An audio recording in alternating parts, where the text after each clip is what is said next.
what is a career? Is it one long, seamless trajectory, or is it a series of steps, each different than the last chapters with their own individual story? For those who make it here, the page turns on one portion of a football career and lands on another. The Citrus Bowl, Orlando, Florida, 80 All-Stars with a final showcase before the next step in a football journey. Live Play Sports is proud to bring you the 2015 edition of the All-American Offense-Defense Bowl, the culmination of a year's worth of camps and evaluations where the best of the best compete on the big stage. I'm Jake Bittner.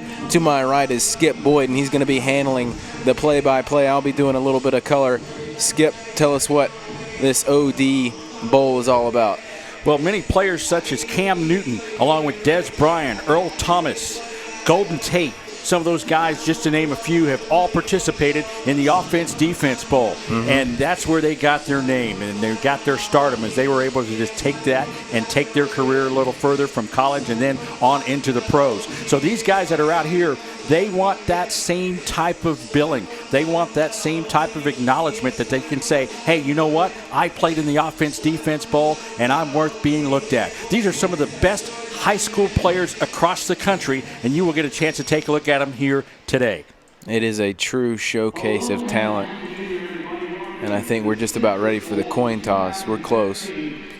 Now with that, remember, some of these kids started, back when they were 8 or 9 years old, participating in the camps and developing their skills, and, they top it off here tonight with the Senior Bowl of this Offense-Defense Bowl Classic here in Orlando. Yeah, it is. It's the crown jewel of what they do at offense-defense. This is the end of the year sort of big shebang to put an exclamation point off of a long year of football. And many of these guys have committed to colleges already, but there are a few that are still undecided, mm-hmm. and there are a few scouts that are here in the crowd, and they will have that deciding factor here in the next couple of weeks. Absolutely, and you see just some of the captains out there, just some well-built fellas ready to contribute at the next level. So the red team, that will be the American team. The blue team will be the national team, so national versus American here.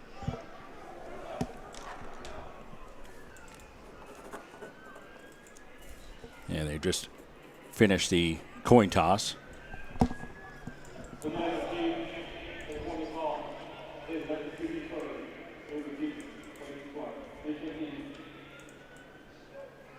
So the American team will receive the football first. Now, there are a few adjusted rules that they play to keep some of these players safe, since most of these players have committed to colleges already. One thing about playing in an all-star game, you don't want to get hurt. And some of the colleges are here as well, making sure that the people that they pick exactly don't get hurt here tonight. Yeah, this is a type of event where you want to see kids' skills. You don't want them to take too many unnecessary risks. So. And some of the rule changes, let's check the national anthem.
And the national anthem for this offense-defense bowl. And as I was going to say before that, some of the special rules, definitely when it comes to kickoff, punts, and all of that, you will see some adjustments being made so to keep these players safe. Absolutely. Please bow your head. Dear Heavenly Father, we thank you for this opportunity to fellowship with one another. We thank you, Lord, for the grace and mercy that you've given to all of us. We ask that you bless these young men, to keep them all safe during this contest, to bless their lives, their families, and all those in attendance. In your name, we give you thanks and praise. Amen.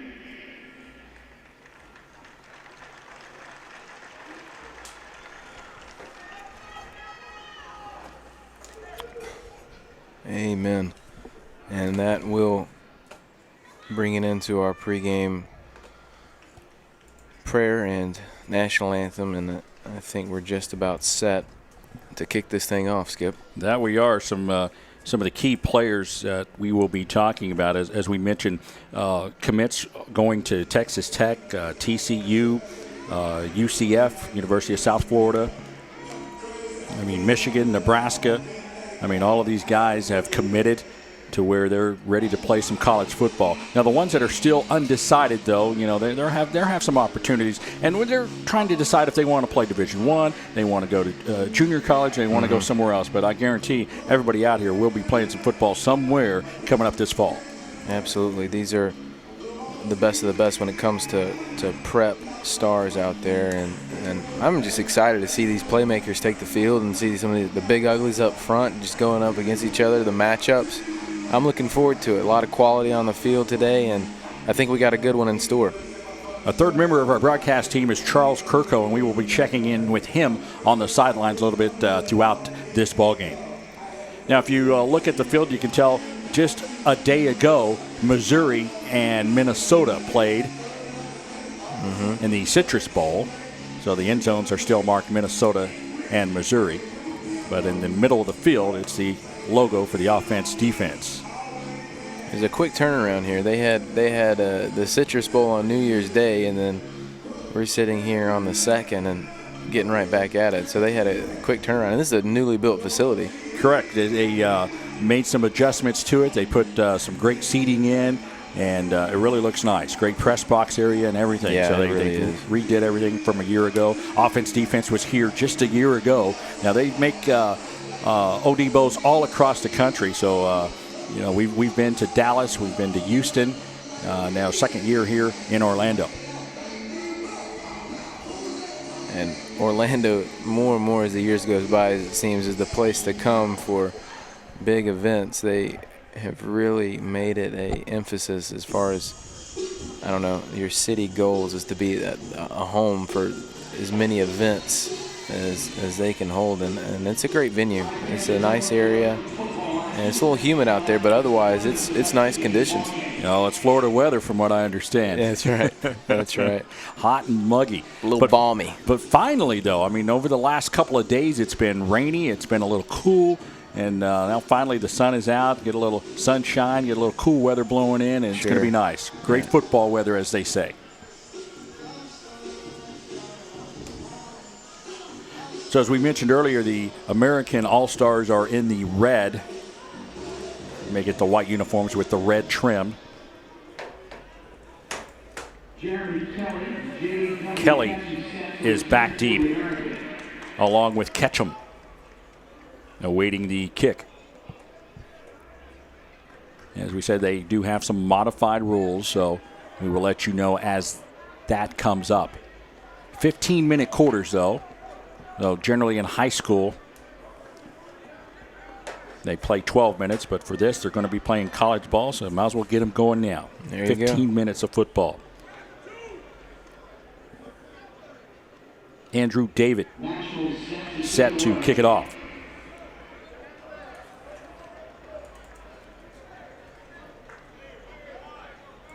And we should be in tune for a good game. Generally, all-star games, the teams, have to gel Yeah. And find some kind of jail time. The teams have been practicing for about a week. Yeah, I'd looked for some very vanilla schemes, very basic concepts, but just trying to get the ball in the hands of playmakers is, I think, what we're going to see here today.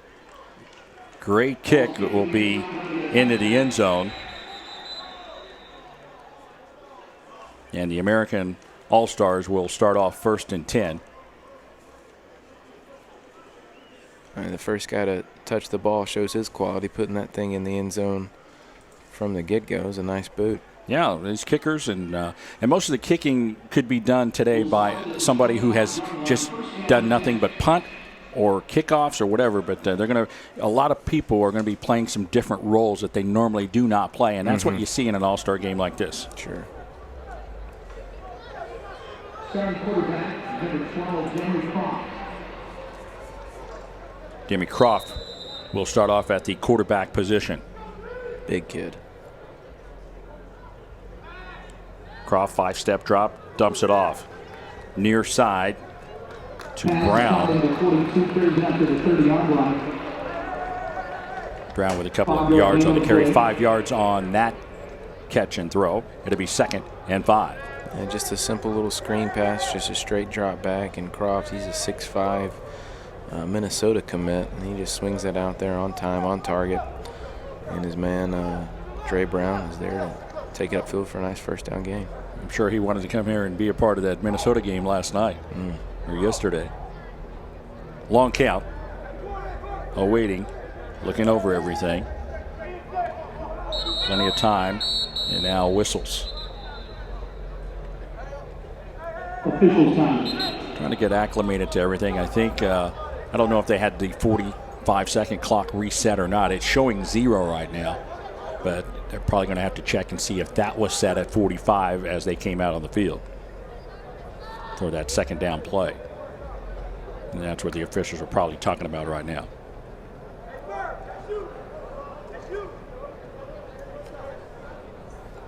Please set the game clock to 13 minutes and 30 seconds. Thank you. You see, it still says 15 minutes 13:30 on the game clock, so they're going to have to reset that.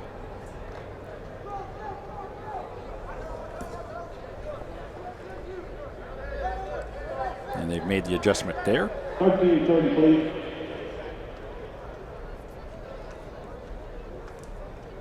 Wow. There it is. That's a lot of time for one play. Here we go. All right, 2nd and 5. 5-step drop, looking. Flare out pass. It is incomplete. Croft takes a shot downfield. Pass was intended for that time Austin. Jalen Austin, the intended receiver, had his guys beat there on that far side. He did. It was just a little corner route, and you see Croft lofted out there. He's got a nice ball. He really well spun and good trajectory on it. Just a little too far for the intended man, but yeah, nice route by Austin. You see some of that speed, getting space, getting separation. 3rd and 5.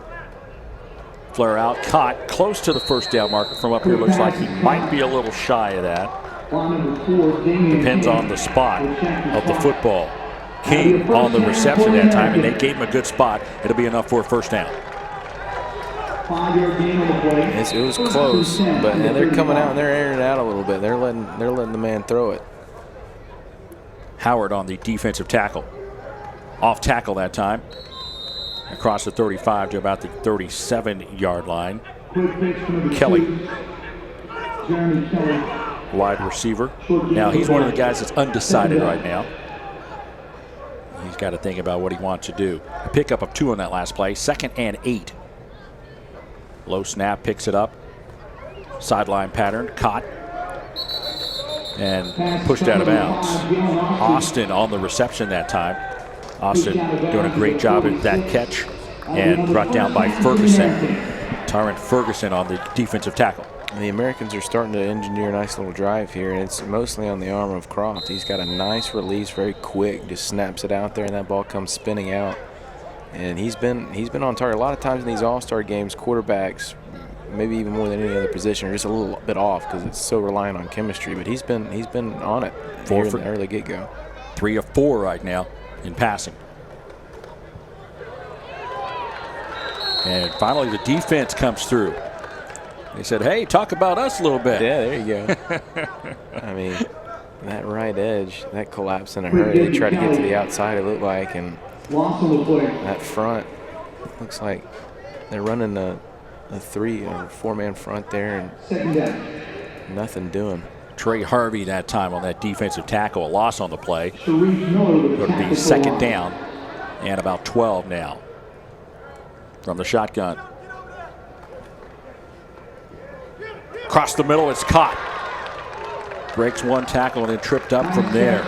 Nice catch that time. Croft in at the quarterback position, makes a bullet pass, enough for another 1st down. It's a nice route by the receiver, just finding that soft spot in the zone with a slant. Easy pitch and catch. Nice job from Austin. Austin's, I believe, 3rd catch of the evening. Up the middle, quarterback keeper.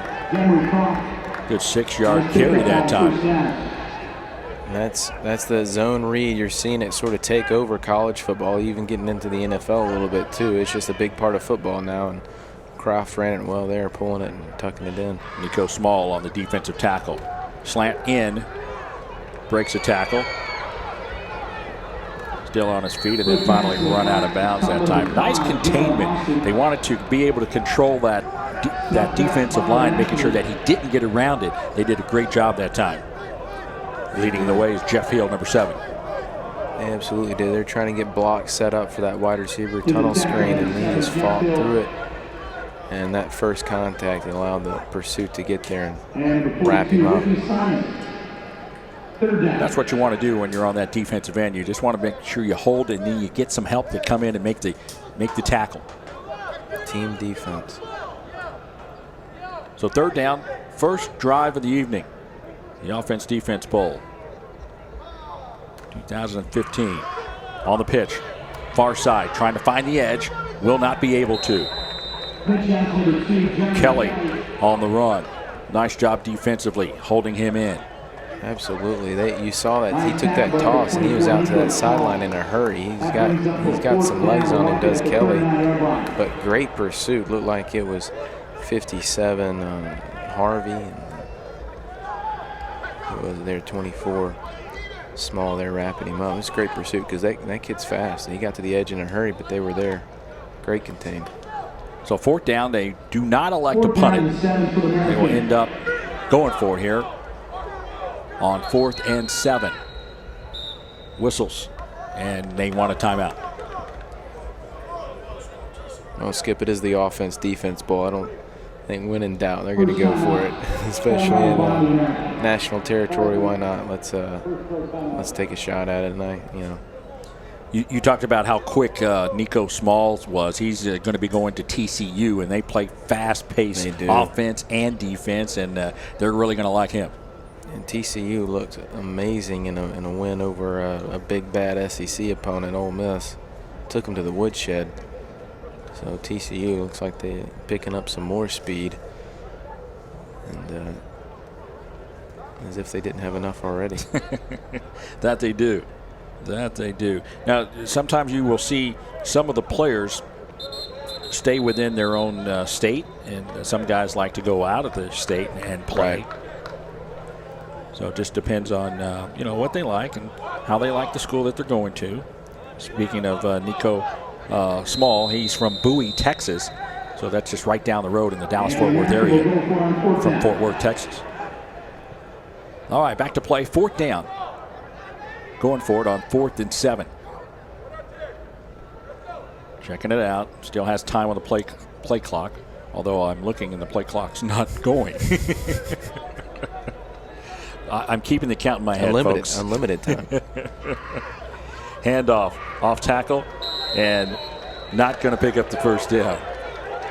That's an interesting play call. They've mostly thrown a pretty heavy diet of throws, and then on 4th and 7, they keep it on the ground. It's good defense. I think the one thing the Nationals did well on that drive, you saw the Americans have some success, was they defended the run well, and they went to the run on 4th and 7. You know, as a armchair quarterback, you know, play caller, you probably want to put the ball in Croft's hand, see if he can complete another pass for the first down. Yeah, you're right. I figured they would throw some more since they were throwing most of the drive. So the Nationals will take over their first possession. They've got a pretty good quarterback as well on a handoff this time, coming near side. Their quarterback is Jackson. Lamar Jackson, 6'2", 185 pounder. And he is committed to Louisville. And Skip, I think one thing to watch at this level is a lot of these kids, they're the kind of athletes, the kind of speed guys. In normal high school ball, they can just run away from everybody. But at this level, as they go to college, who can take that one cut, get up in there, and get positive yards on first down? That time, Vaughn did a nice job finding the seam, getting up in there, picking what was there. Hey, that's a good point, Jake, because when you're playing in an all-star game, you've got the best of the best in the country. So some of the guys you're able to get across up, there's going to be movement on the offensive line that time. Kind of cost them 5 yards from the 5 yards they just gained. But getting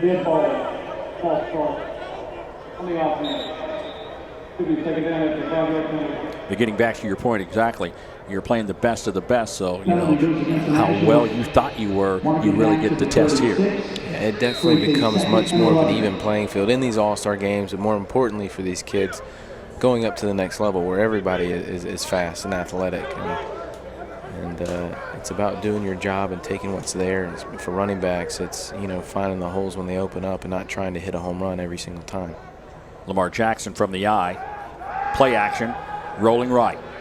Looking. He's got it. Throwing. Open. Caught. To the 10. Oh! Out of bounds at the 3-yard line. Nice job that time. George Hawkins, 6'3", 184-pound wide receiver. Wow, it's coming back. It is coming back, but what a play. All for naught. It took a long time to develop. Nice fake, and then he rolls this thing out. They flood that right-hand side. And look at the arm on the run. Hits him in stride. He got a step.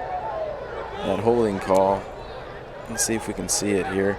I think maybe that right tackle. Yeah, you saw a little bit of jersey there towards the end.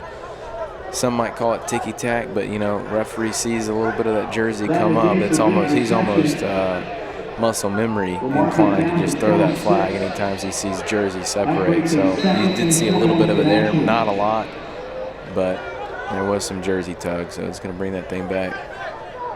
J.J. Ketchum was on the defensive coverage that time. I think he will tighten up the coverage next time. That would cost him 10, so second down call. Spot the ball at the 26-yard line.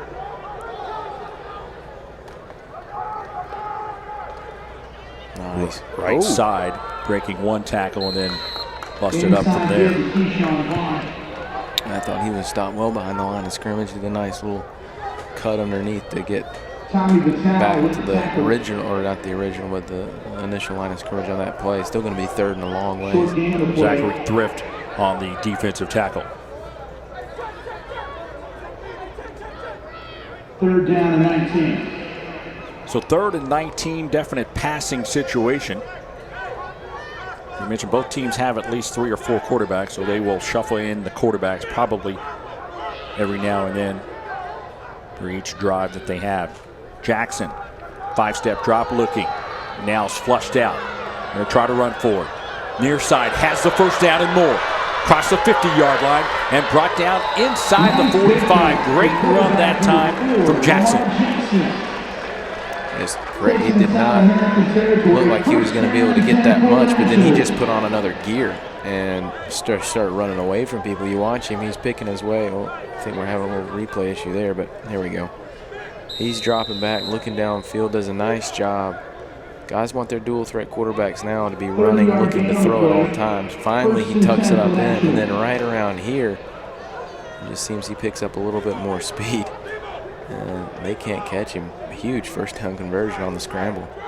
Tommy Vidal finally on the defensive tackle. Pickup of about 35 yards and a first down. On the option, inside pitch, and brought down at the line of scrimmage. Did not fool anybody on that one. Try that little shovel pass. You don't see that too often. And they ran a little triple option look. They had the guy out to the outside and the guy coming up underneath. Well defended. Darius Smalls that time on the defensive tackle. Number 96. Yeah, so these guys are smart. So as you mentioned, some of the basic plays, you don't have a whole lot of time to put a lot of razzle-dazzle in. But some of the basic set offenses, they've all been through it before. These are all high school seniors playing in this OD Bowl. Second down call, 2nd and 10. Play action, drop back, looking to the right. Now throws. Across the pattern, it is. He got it. Yes, he does. Nice catch. 50-50 ball. American says they have it. National says they have it. It's going to go to National on that. Let's take a look. 50-50 ball every time. It's going to go to the offense, and even with that, you see that pretty much is 50-50 all the way. It's a nice play on the ball. Yeah, that's going to go to the offense every time. Moore with the catch, a nice catch. He had great one-on-one coverage that time, but unable to come up with the ball was Tyler Horton. Yeah, it's a good point. It was well defended. It just went up and made a play on it. 32-yard reception. So they have the football at the 10-yard line. So it'll be 1st and goal from there for the Nationals on their drive. First drive of the night for them. Handoff up the middle. One of the old plays we used to call 3 yards in a cloud of dust. That's right. Now, since everybody generally plays on turf, we can't use that term anymore. That's right. What's clods of grass up there? You're giving it to the fullback. Giving him a carry. You know, he's going to spend most of the game blocking. Feed the beast every now and then. Kareem McDonald, a 6'3" linebacker, in on that last tackle. 220-pounder from Virginia. I talked to him last night. He said how much that he weighed, and he looked at the program. He goes, "Oh yeah, I like that. I like that. They added a few pounds. I like that." Here's a 2nd down call. Play action, looking, pressure put on, and he gets away from it inside the 5, and then great one-on-one tackle there. Nice job coming up, making the tackle. That's a 10. I don't think we have a 10 listed on the roster we have. They were changing jerseys a little bit before. We should be up to date on the jersey switches. But anyways, this play from Jackson rather, special. He's special with the ball in his hands, making plays out there. But what a great open field tackle, because it looked like he was headed into the end zone. Yeah. Nice job. Jeremy Kelly on that defensive tackle that time. Headed to UCF. Up the middle. We'll nudge it to about the 1-yard line that time. Tackle made by number 57, Vitale. Coming to the 3.5-minute mark here in the opening quarter. As we mentioned, first drive for the National All-Stars. The American All-Stars had it. They ended up having to give it away on downs. And this drive is started actually around the 30-yard line, their own 30. And they have mustered all the way down to the 1-yard line. But it's a 4th down call, and they will elect to kick a field goal. Now this is where things get tricky. You've got guys playing positions that they don't normally play. Maybe a long snapper to a guy who usually doesn't hold. But the kicker should be on the money. And let's see what happens. On the kick, it will be David. And no. Andrew David will miss the kick as it hits the bar. That thing had some heat on it. I mean, it smacked the field goal post. It came ricocheting off like right pinball. Off the upright, huh? I mean, he hit that thing square flush. And you heard it too. It went boing. Yeah, you don't see. Oftentimes, I think it was The game the other day, Auburn had a field goal to win it, and he hit the crossbar. But it was kind of a nick. That one was just right dead in the middle of it. And as we mentioned, when you're playing in an all-star game, some of that stuff is all about timing. All about timing and positioning. And kickers are creatures of habit. And that's just the nature of the position. And you got a different, not to give excuses for him, but you got a different snapper, you got a different holder. That's a whole different, experience going out there to kick balls. Croft at the quarterback position.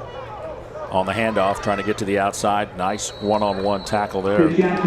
Smalls celebrating that one. Nico Small, 5'11", 170-pounder, as we mentioned, going to TCU, containing that left side. You watch, they try to just get bodies out in front. But yeah, I think we're seeing that Small is a sideline-to-sideline playmaker on defense. He is getting after it here, and he has been unblockable here in the early going when it comes to getting after the run. 2nd and 9 from the gun. 3-step drop. Sideline, open, caught to the 20, 10, see ya, touchdown.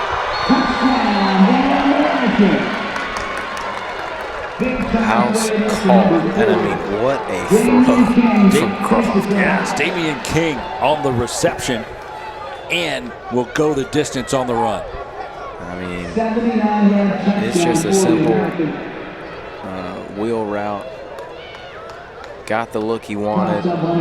Footwork wasn't even really underneath him. He just flicks that wrist and sends that thing right in stride for his man. That was a pretty ball. Look, he'll have coaches working with him, planting his feet, getting his lower half into it.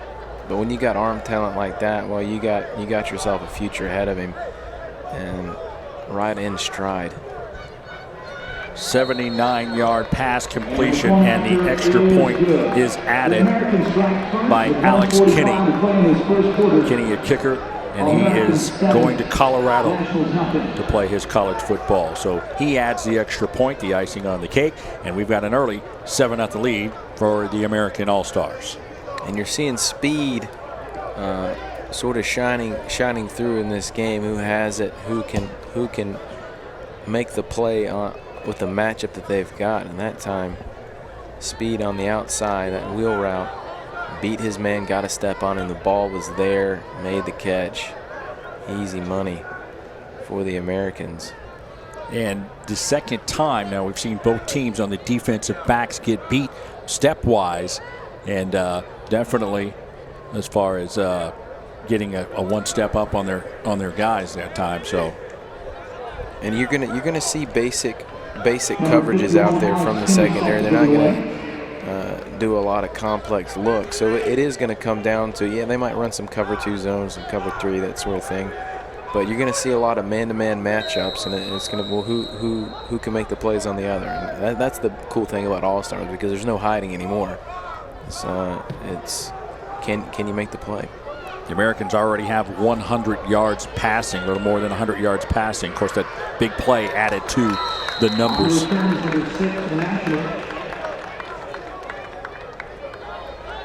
So from the kick, they will start a little bit outside the 20-yard line, and probably put out the 25-yard line or so. First down and 10 from the 23. You like to see the passion out there from the kids, playing hard. Anytime they lace it up, you're going to get after it. That's what football demands. You can't come out there halving it. You got to bring everything you got every time you step onto the gridiron. Late substitution coming in. At the quarterback position now is going to be Nick Johns. Nick Johns committed to Virginia. Handoff up the middle. Nothing going there. Johns met Tommy Vitale on the defensive tackle, 6'2", 220-pounder. Going to Northwestern on that defensive tackle. Right at the line of scrimmage. No gain.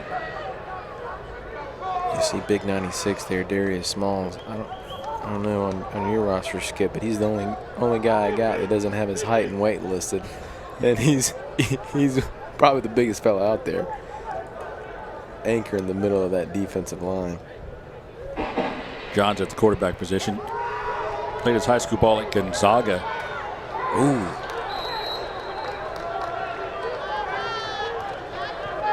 The game is number 6, Jaquan Fuller. Fuller on the carry that time, and you get met kind of hard there. Yeah, old Danny Thomas, man, in the pursuit. Danny Thomas Jr. says the back of his jersey there. That was a big-time hit. He's a good-looking athlete, and that had some heat on it. You know, as we mentioned earlier, some of these players need to make some key plays out here if they're trying to impress some of the scouts if they're still undecided. Yeah, and flash plays are often the things that jump out at recruiters. Play action. Good fake that time. Has a man wide open, but he slipped and fell and unable to come back to the football. Pass goes incomplete. Yeah, you said it. He had to make the adjustment. Ball was a little bit underthrown. He tried to track back towards it, couldn't keep his feet. It's interesting. I mean, this is a new field, but there's been a lot of football played on in the last couple of days. I don't know if it's a little worn down, but he definitely was trying to cut and get back to the ball. Couldn't keep his feet. Bit the turf. Going to force a punt. Stephen Claude was the intended receiver that time, unable to get back to the ball. So 4th down, and they are going to punt it away. Now here again, some special rules on the punt. Let's see. I don't believe they can rush. And I don't know if they're going to get a true run back, but let's see and play this out.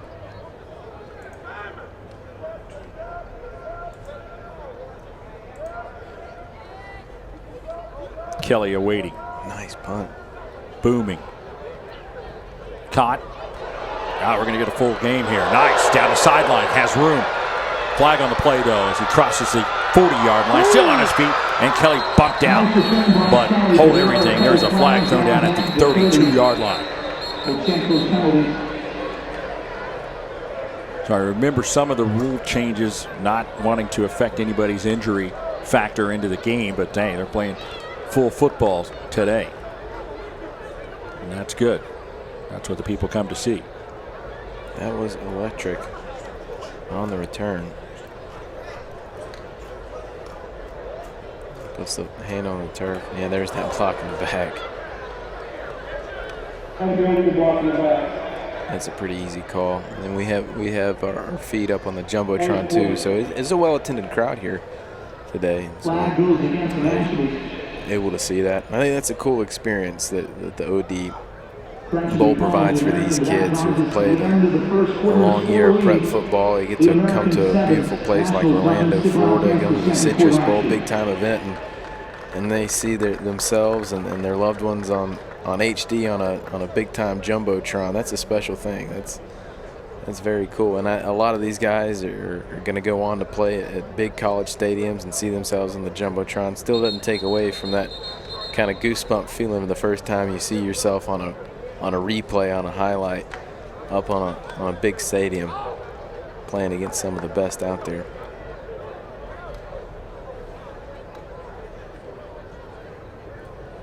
So taking over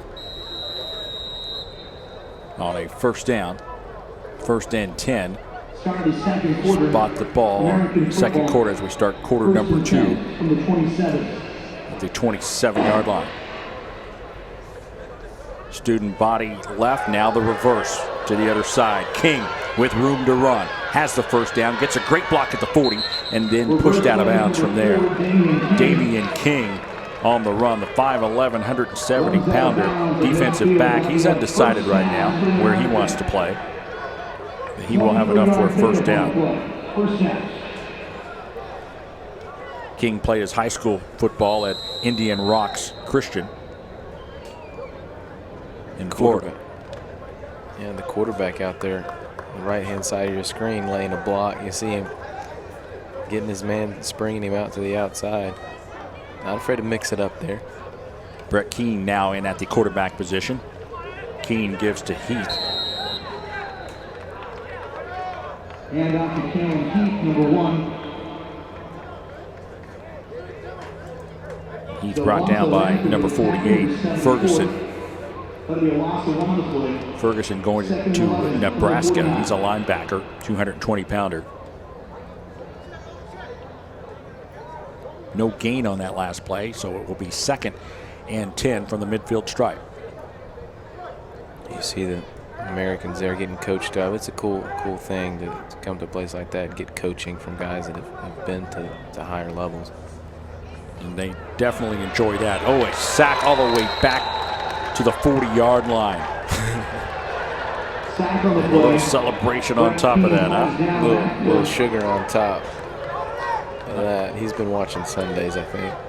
Devontae Lapkin in on the defensive tackle that time. Nice job. And he had some help from his friends as well. Yeah. So it was a team sack. Yeah. It was a team sack, but I think he won the solo celebration there and the dance-off afterwards. Exactly. And only he was the only one able to do that. Everybody else, you know, if you're not the first one there, you don't get to dance and celebrate, right? Texas commit. All right, 3rd and long now from the gun. 2 wide outs to the top and 2 to the bottom. 2-step drop, looking, flushed out to the right. Down the field, it is caught, but a little shy of the first down. Nice catch. It was. Dancing on the sideline over there, great catch, but a little shy of the first down. That's Billy Ray McCray, 5'11" wide receiver, going to Cal. Made a good tightrope catch. He did, and you said it, tightrope indeed. Those are the kind of plays that coaches want from you at the next level, is the ability to come back to the ball on a little scramble, get up, make the catch, and get your feet down. Nice awareness of the sideline, secures the catch, puts the foot down. Now we got a 4th and short. Keep in mind, only needing the 1 foot in for high school and college.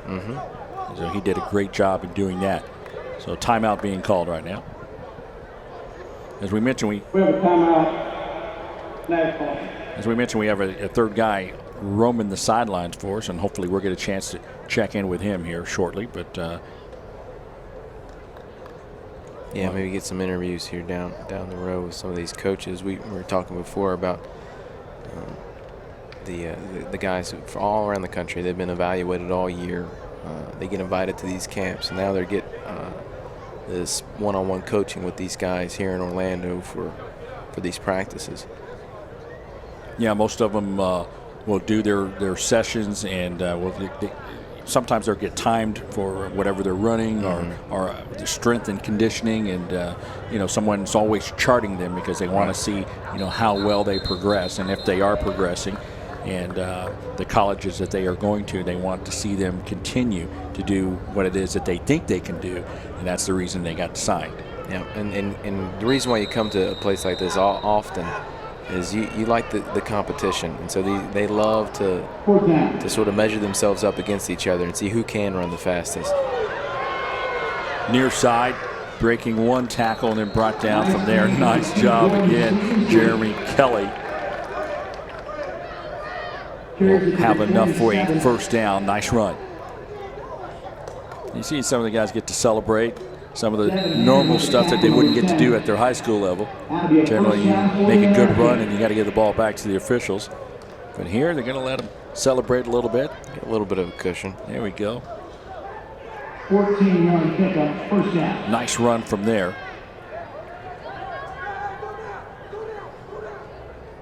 Again, Brett Keene at the quarterback position now for the American All-Stars on a 1st call. 2 wide to the top, 2 to the bottom. Left side, inside the 15-yard line, and brought down from there. Cedric Peterson makes his first reception of the night. Peterson going to Arizona. Nice job. Yep. Kenyatte Anderson making the defensive tackle for the Nationals. Just a quick little hitch. It was well blocked. They got some guys out in space and sprung him up along that edge, and an easy 1st down pickup there on the short throw. And a good confidence builder for Keene in his first series at quarterback to just sort of get a completion and watch it go for good yardage. Heavy pressure. Keene avoiding it. Can he just throw it away? He tries to throw it in the end zone and incomplete. Nice job in getting away. Showing some very nice Houdini ability there, some escapability. And that's a big part of the spread attack sort of taking over college football, as we said earlier, is having a quarterback that can extend plays, keep things alive, if not to make a play downfield, but just to avoid a big loss on a sack or something similar. That time he got rid of pressure not once but twice, and then just got rid of it. He's from Ohio, played his ball at St. Edward. Roll out right. Throwing corner, end zone, caught, touchdown. Nice play there across the corner of the end zone. Kyle Oliver with the reception. 6'5", 230-pound tight end going to Tennessee. Tennessee. And he's a big fella running this route. You watch him, he's on the line of scrimmage. He's going to, nice little route. He sells a bit of the inside and makes a break to the corner.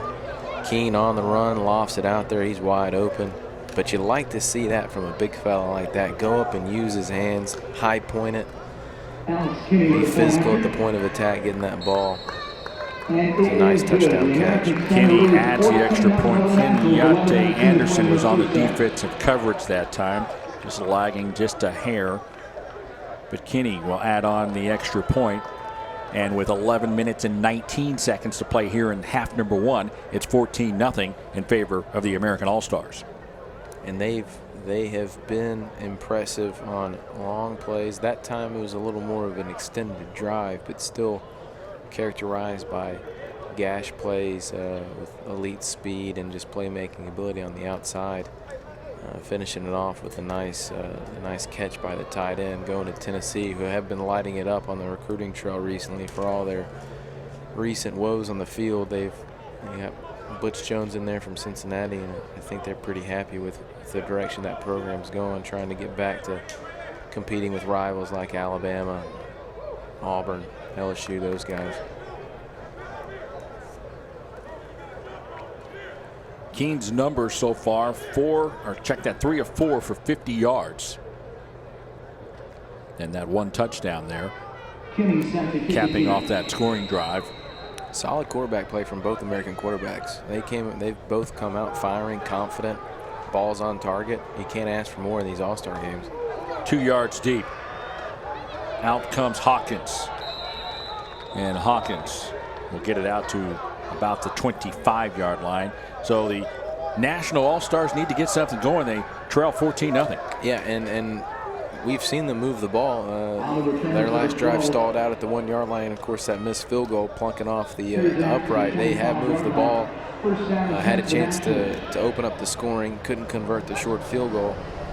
But they've had success moving the ball. I'll look for them to continue pounding on the ground and rolling the quarterback out. They've had some success getting the quarterback into space, and I think the Americans are running a little bit of a zone, so I think they could have some success finding the soft spots underneath and over the top. Nick Johns at the quarterback position. On the handoff, off tackle, nice spin move across the 35 and pulled down at the 42-yard line. It's a good hard run. Billy Ray McCray on the defensive tackle, his second of the night. Just a good wash down block at the original line of scrimmage, throwing the spin move there. Well, Eddie Lacy of the Green Bay Packers stopping move, rumbling ahead for the first down. Now, I'm the kind of guy that likes to give that offense and defensive line some credit. So, guys, got your favorites on that offense, defensive line. We will get them in as well. There's a flare-out pass. Nice spin move again, which will get him the first down. And you're seeing some nice play designs from both sides, both teams. But here in particular, they set up that run, and then they boot him out to the opposite side. Does a nice job of throwing across his body. Man in the flats, that's not an easy throw, even though it's a short throw. Throwing across your body with the right touch, putting just enough heat on it to get him out there. It's a good play by the quarterback. Tyler Horton on that last defensive tackle. As we get set, 1st and 10. Ball marked in the American All-Stars territory. Play action, plenty of time. Stays in the pocket, throws one across the middle, and it's incomplete. Almost was intercepted, but the pass is incomplete. Pass was intended for number 13, Tony Nicholson. And good one-on-one coverage that time in the defensive secondary. Thomas. It was a really nice play fake. He had showed some nice ball handling skills, but then it looked like he slipped as he tried to plant that back foot and kept that ball from really throwing. If he throws that ball out there another 5 yards, lets his man run underneath it, they're probably celebrating a touchdown right now. But it did look like he slipped when he went back to plant on the back of his drop. 2nd and 10. Off tackle. Nice hole. Oh, wow. And you hear the crowd get into that one. It's a hurdle. We talk about splash plays that get you noticed. I think hurdling a man might do that. It's definitely going to be on the highlight reel for this game. Saquon Barkley. And watch him go. Wow. I mean, he was up there.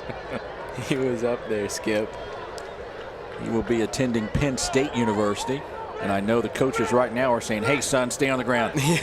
That's right. Don't leave your feet. Stay on the ground. We know you can do that. We've watched your tape. First down. Inside handoff again. And now this is a great time to, credit some of those offensive linemen because they're making the holes that some of these backs are getting through. Yeah. And those guys are doing a heck of a job down there. That's a good point. You see the exciting exclamation point, but there was a really nicely blocked up hole up front that allowed him to get into the second level. He shows that special playmaking ability, but so often running backs, they get bottled up when they don't have it. No matter how talented you are, if you're constantly having to fight through guys at the first level, it's hard to show off that playmaking ability at the second. Great job up front by those guys. Your center is number 70, leading the block that time. Pitch outside, leaping and trying to get that first down. But on that offensive line, start to mention some of those guys. Marvis Brown, 320-pounder, 6'3", committed to SMU. I had an opportunity to talk to him last night. I said, hey, you're going to revitalize the program at SMU? He said, yeah, somebody's got to. Somebody's got to get it going. Definitely got to get it going at SMU. All right, shy of the first down, though, on that last play. It will be 3rd and less than a yard. And you're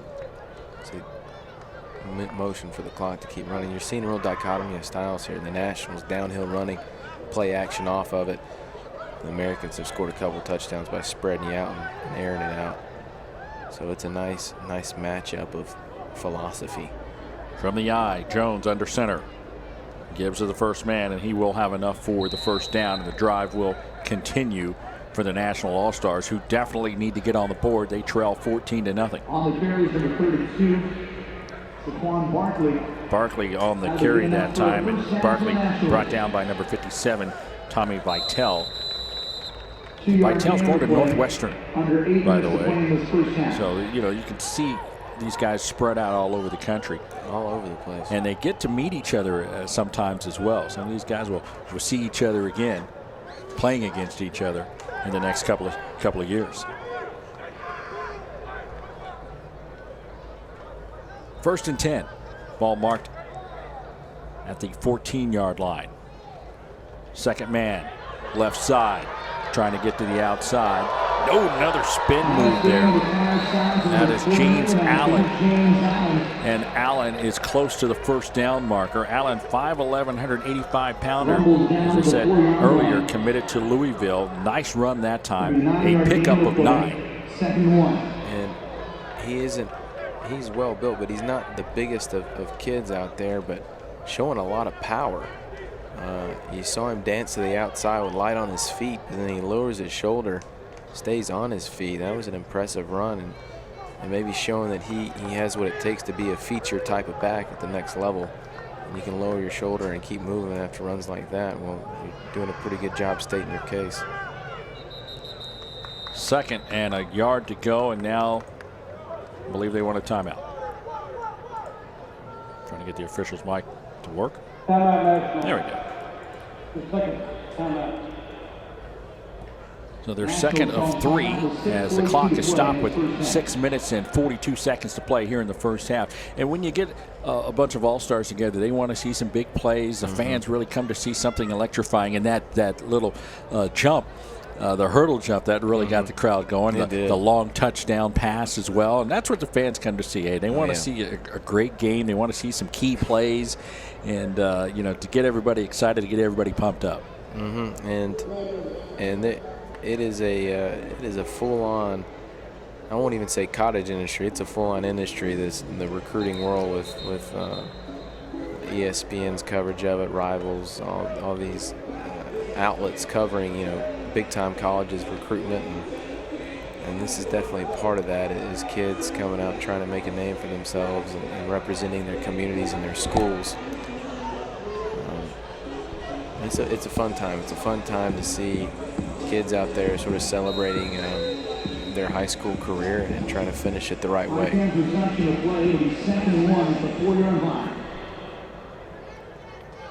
This being the 8th season of the OD Bowl. Up the middle, handoff. Nothing going there. Nice defensive pursuit that time. A lot of red shirts there. One of the first guys to get there is Danny Thomas. Thomas, 6'2", 220-pound linebacker. Committed to UCF, University of South Florida. We've seen the national team stall out down this close before. Desperately want to put some points on the board. That we have. Here. That we have, Jake. Let's see what they do here on 3rd down. Play action. Heat from the middle. And it is incomplete. Tried to make a last-second shuttle pass off, but unable to do so. Pass was intended for Tony Nicholson. Yeah, it was a little Brett Favre desperation flick out there. He knew he had a guy about to bring him down and nearly made a nice play, just a little too far away. It looks like they're going to go back to the well, try to kick this field goal here. And that is the 2nd time tonight unable to punch it in the red zone.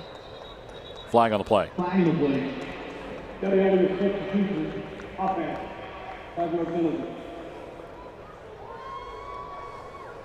that will back them up 5.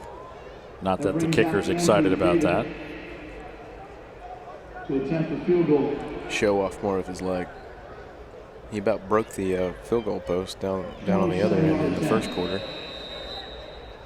Yeah, banged that goal post pretty good, the upright. Now he's got a straight on position here. They will put it down at the 16-yard line. That kick is on and good. And the kick is up, and so the National All-Stars are finally on the board with 5 minutes and 53 seconds now left to play before the half. It's the American All-Stars 14 and the National All-Stars 3. And they're going to be disappointed that they weren't able to put that into the end zone. But it was a nice drive, more the same from them. Downhill running with play action on top of it, moving the quarterback and moving receivers across the field. It's a nice drive, just couldn't finish it. And I think the difference in this game so far has been the Americans' ability to get out in space and finish drives in the end zone instead of stalling out right in front of it. So Andrew David on the field goal, 26-yard field goal, capping off the drive. And he is headed to Michigan to kick. Look forward to having his services there. They just made a big hire over there in Michigan, didn't they? Yes, they did. We'll see how well that goes, huh? Yeah. Talk a little bit about some of the coaches that have helped out during bowl week here and have been a part of the program for a while. Big names like Richard Solomon, Ken Stills, Curtis Jackson, R.J. Lewis. We will talk a little bit more about some of those guys and their backgrounds and what they mean to this program, the OD program, and these fine young men out here who come through the program and find themselves playing college and professional football. The kick. 2 yards deep this time. out to the 10 and hit hard at the 15-yard line. Leading the way on the defensive hit was Jarvis Miller, 6'2", 188-pounder, going to Penn State. Look at that. He's got a nice stride about him. Downfield in a hurry. That's what you want on kick coverage, is guys that can just get down the field and then make a tackle. But they got started early, so apparently I think we'll do it again. But yeah, just to finish that thought, guys on kick coverage, they can get down there in a hurry and lay the wood. That oftentimes is a big momentum type of plays when you can make big hits on kickoff like he just did there. But we'll try that thing again after one of the Nationals got going a little early and back them up 5.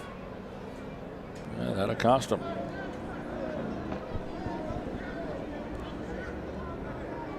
It'll be a re-kick.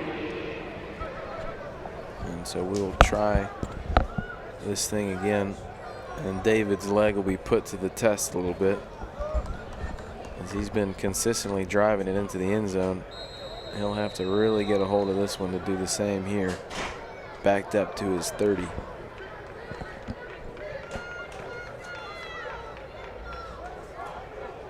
And the Americans will look for a good return here, try to get some nice field position. Last one went about 2 yards into the end zone. This will not. This will be taken at the 15. Near side to the 30. 40-yard line. And out of bounds from there. Ketchum again on the return. And great field position for the American All-Stars. J.W. Ketchum, he's listed as an athlete.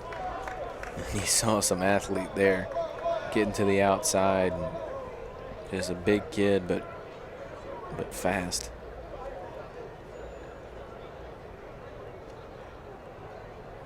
And they'll start off in plus territory. You know what's needed right now by the Nationals is a big defensive play. Yeah, they're in need of a stop at the very least, and they'd kill for a turnover for sure. As the Americans come back out, at the quarterback position is Brett Keene. Keene led his team down last time on a nice drive.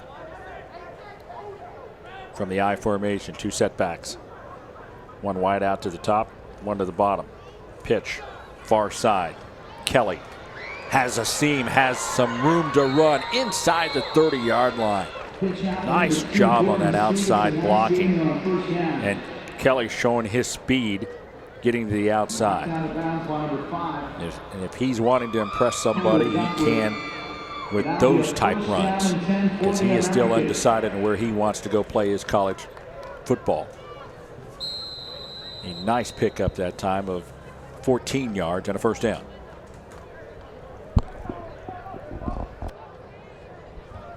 First and 10 from the 27.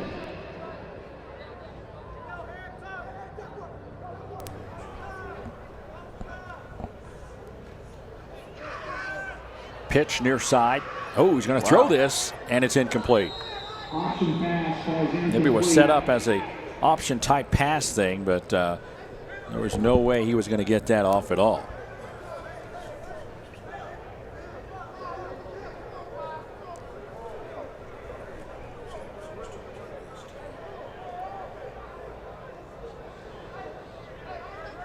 Second and 10.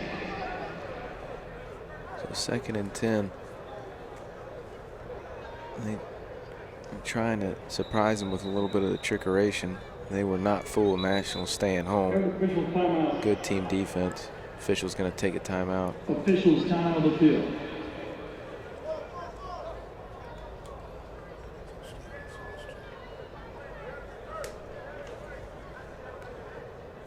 And just mentioning a few things. They all met last night, and they had a signing autographs, and doing that, then some of the players decided to switch some jerseys up on us with numbers and everything along those Always lines. fun. And some guys even changed a couple of teams. They were listed on the red team, or then they went over to the blue team, and this, that, and the other. They wanted to make sure that the teams were equally balanced, so they made some changes, and some of those changes were number changes that the players wanted to make. So if we have some numbers off, we do apologize, but we will take care of that here for the second half. But hopefully everybody got the number that they wanted. Well, that's hard. Come on. That is hard to do. You know, I was there last night, and everybody was talking about, I can't wear number, whatever number they had. That's not Under my the All-Star number. rule, It's a pack of alpha dogs out there. They want their number. And so it's unsportsmanlike conduct. 15-yard penalty. And I tried to tell them, hey, it's not the number, it's your performance. Absolutely. If you're wearing any number can be famous with the right body in it. You make that number famous. That's exactly. Right. The number doesn't make you famous. Yeah, that is right. You think about 23 is just a random number. Nothing. That's not a single good-looking number, but everybody thinks Jordan when they see 23. Well, 15-yard penalty levied against the American. They'll mark it back to the 42. Who was the Miami quarterback from way back who wore a strange number for a quarterback? See if you can get that one. We'll go Give back. me some time to think about that. We'll go back to that one, that trivia question. Second down call, second and a bunch.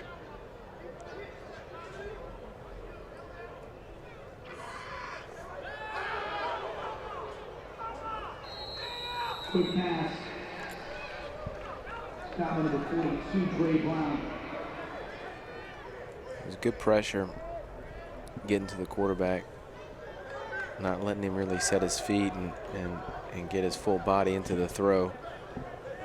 It's going to be third and a mile. About a mile, huh? And then some.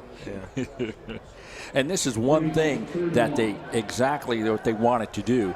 And that's just talking about the Nationals. They need to have a stop here. Mm-hmm. But there have been a lot of long plays downfield for the Americans. I think they'll try to do some kind of vertical concept through the air. Whistles and a stop of action. A lot of whistles on this drive. I think the officials are confused about something. They've huddled up together a couple times on this particular drive.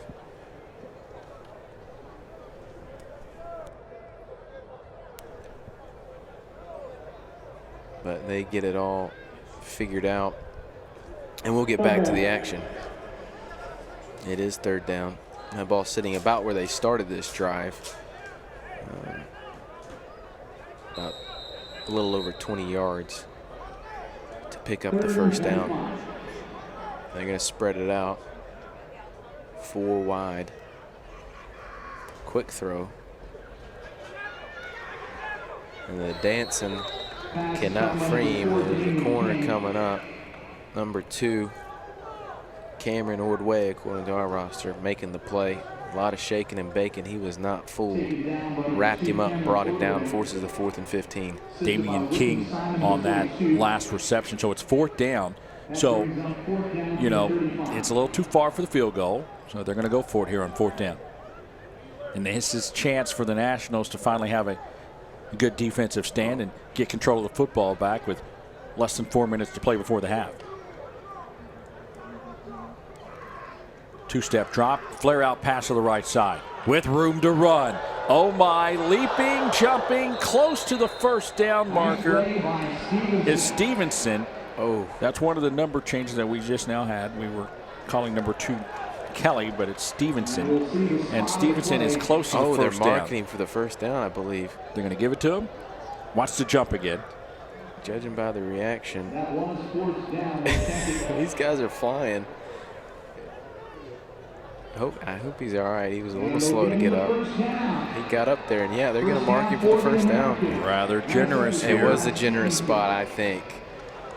I think it was a little generous, but all in all, still an explosive play and a backbreaker. And a backbreaker, though, for this National defense trying to get a stop.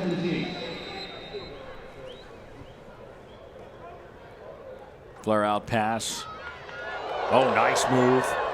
And brought down from there. Let's check in right now with Charles Kirko and an interview.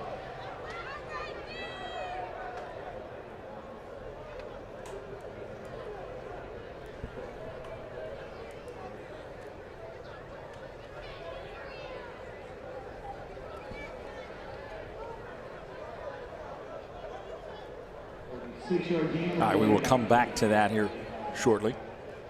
If I'm not mistaken, I think we did have some issues getting that audio in from the sideline. Porter, our man Charles down there. We'll get that figured out and hear from those guys down there shortly. He was talking to Sean Berry, so hopefully we'll get that adjusted. So the Nationals want a timeout now. So, you know, they're reeling right now because they had a great opportunity to stop the Americans and unable to do so. And now with 2 minutes and 48 seconds to play before the half, the American All-Stars are knocking on the door again.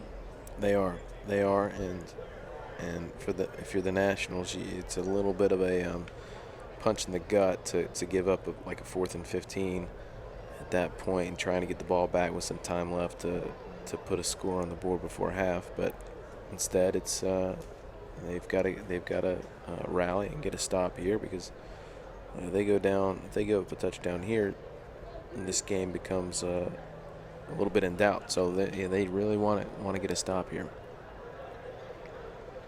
Offense, defense would like to thank Rydell, one of their key sponsors.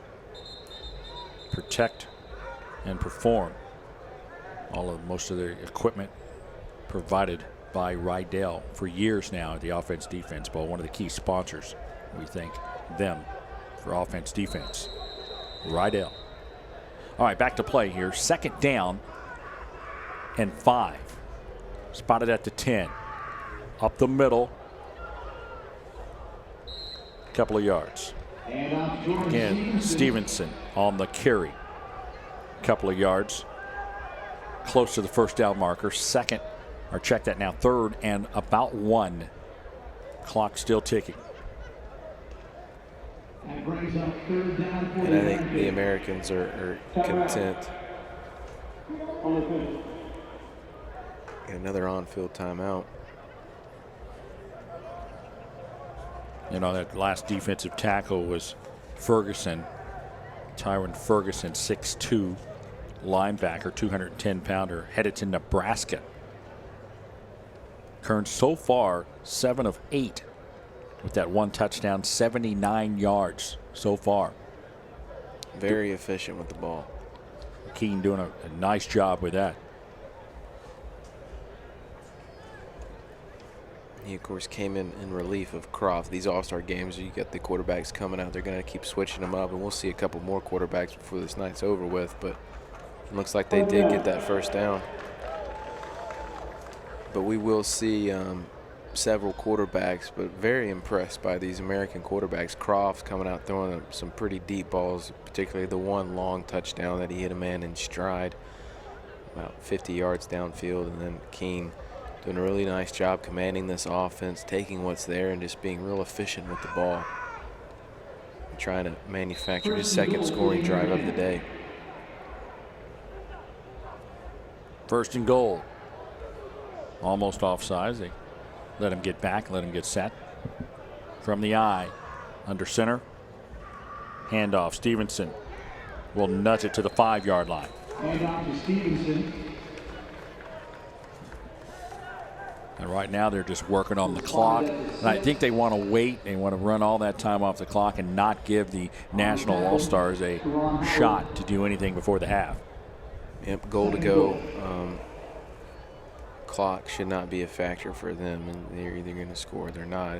They've got plenty of time to do so, and yeah, they'd love to leave as little chicken on the bone of this clock as they can, so the Nationals don't have anything left to use to score one of their own before we head into the break.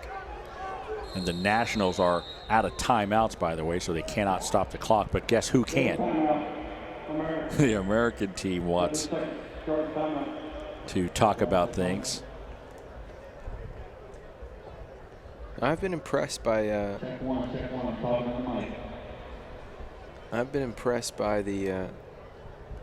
level of execution from both teams. Has not been as sloppy as I feared. You know, a lot of these all-star games end up being a little sloppy. Both teams have executed really well for basically just coming together and only having a few practice to get used to each other and get used to some new schemes and that sort of thing. It's been a real clean game, a real exciting game to watch.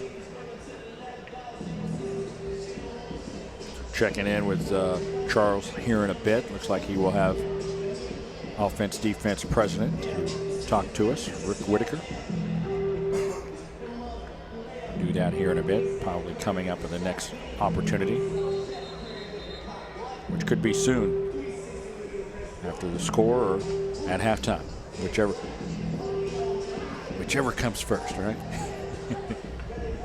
Alrighty, so first, or check that, second down with the ball marked at the 6-yard line. Second and goal.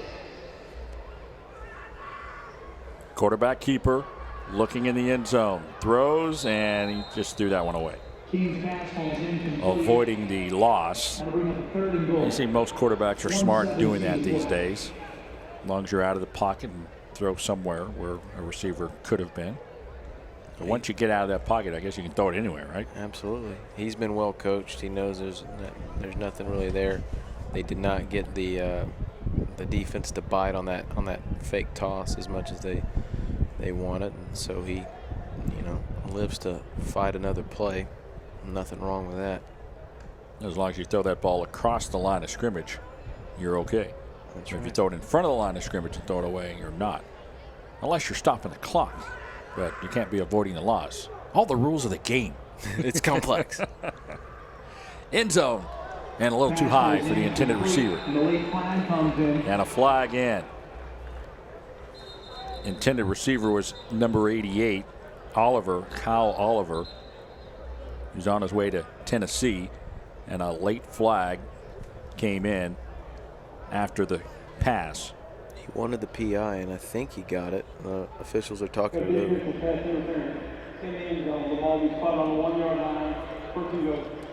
So they gave him another break that time. He's looking for his second touchdown of the day. We saw him earlier go up and make a play, and that time he was complaining that the guy was holding him from doing the same on that ball, and he got the call. He campaigned for it, and he got it. Sometimes it's like that. So it will be first and goal now for the American All-Stars. Ball marked now at the 1-yard line. Again, Brett Keane at the quarterback position, trying to lead his team in for another score. Keane up the middle. No signal. Now they signal. Touchdown. Keane into the end zone. And the American All-Stars are back on the board with 1:08 to play before the half. Scrappy sneak there from Keane. Initial surge had him stop behind the line of scrimmage, but he kept moving those feet, kept driving low. You see, quarterback sneak's all about getting low, getting your leverage, and you see him not give up and just finally push it through for the score. It's an underappreciated skill running that quarterback sneak. It looks easy, but sometimes it's hard to do it just right. He did it right there. In for 6. Devin Jackson made a good block as well. I mean, he blew his man out of there, which enabled Keane to follow him and get into the end zone. Extra point is added, good, and that making the score 21-3 with 1:08 to play here before the half. And that is a big touchdown drive for the Americans. We saw earlier Nationals had a chance to get a stop. 4th and long. The Americans pick it up by a hair, maybe a generous spot, but they take advantage. Keane finishing it off for the touchdown. The difference has been the Americans' ability to finish drives. The Nationals have moved the ball as well, just have not been able to get touchdowns. That is the difference in the game so far in what has been a competitive half of play. So what do you think they have to do when they come out for the second half? What adjustments do you think they have to make? I think offensively, keep doing what you're doing. It's going to come down to defense for the Nationals if they're going to get back in this game. They've got to stop these explosive plays that the Americans have been getting, and that's just good tackling and staying in your gaps and basically finding some sort of cohesion as a unit out there to where everyone's filling their gap. And if they can force a turnover, force a big play on defense, that's going to go a long ways too. And they've got to be able to score in the red zone. And they've got to finish drives. They've been moving the ball. They've got to finish drives with touchdowns. Kinney on the kick, 3 yards deep, and will not come out. So the Nationals will start 1st and 10 at the 20-yard line. No timeouts and 1:04 to work with. And of the two teams that we've seen out there tonight, it's been the Nationals have been more of the downhill running type of offense, but if they're going to want to score before half, they're going to have to spread it out and work a little bit of the 2-minute drill and move this ball down the field in a hurry. So we'll see what they have up their sleeve when it comes to spreading you out and throwing it around a little bit. Mark the ball at the 20-yard line. And at the quarterback position is Lamar Jackson. Jackson will work with 4 out. 2 to the top, 2 to the bottom of your screen. 1 single setback. 3-step drop, looking. Has time, now flushed out. Decides to keep it and will get at least 6 or 7 yards out of the play that time. He was looking downfield. Nice defensive coverage in that defensive secondary. He had nobody to throw to. Decides to tuck and run. They're going to go quick to the line of scrimmage. Got to move in a hurry here. Up the middle. Nice job. We'll have enough for the first down. The clock will stop on the first down. 33 ticks left to play here in the half. Will be enough for a first down. 1st and 10. They move the football to the 37-yard line, and they are up quick. Remember, they do not have any timeouts, and we've got an injured player right now for the American.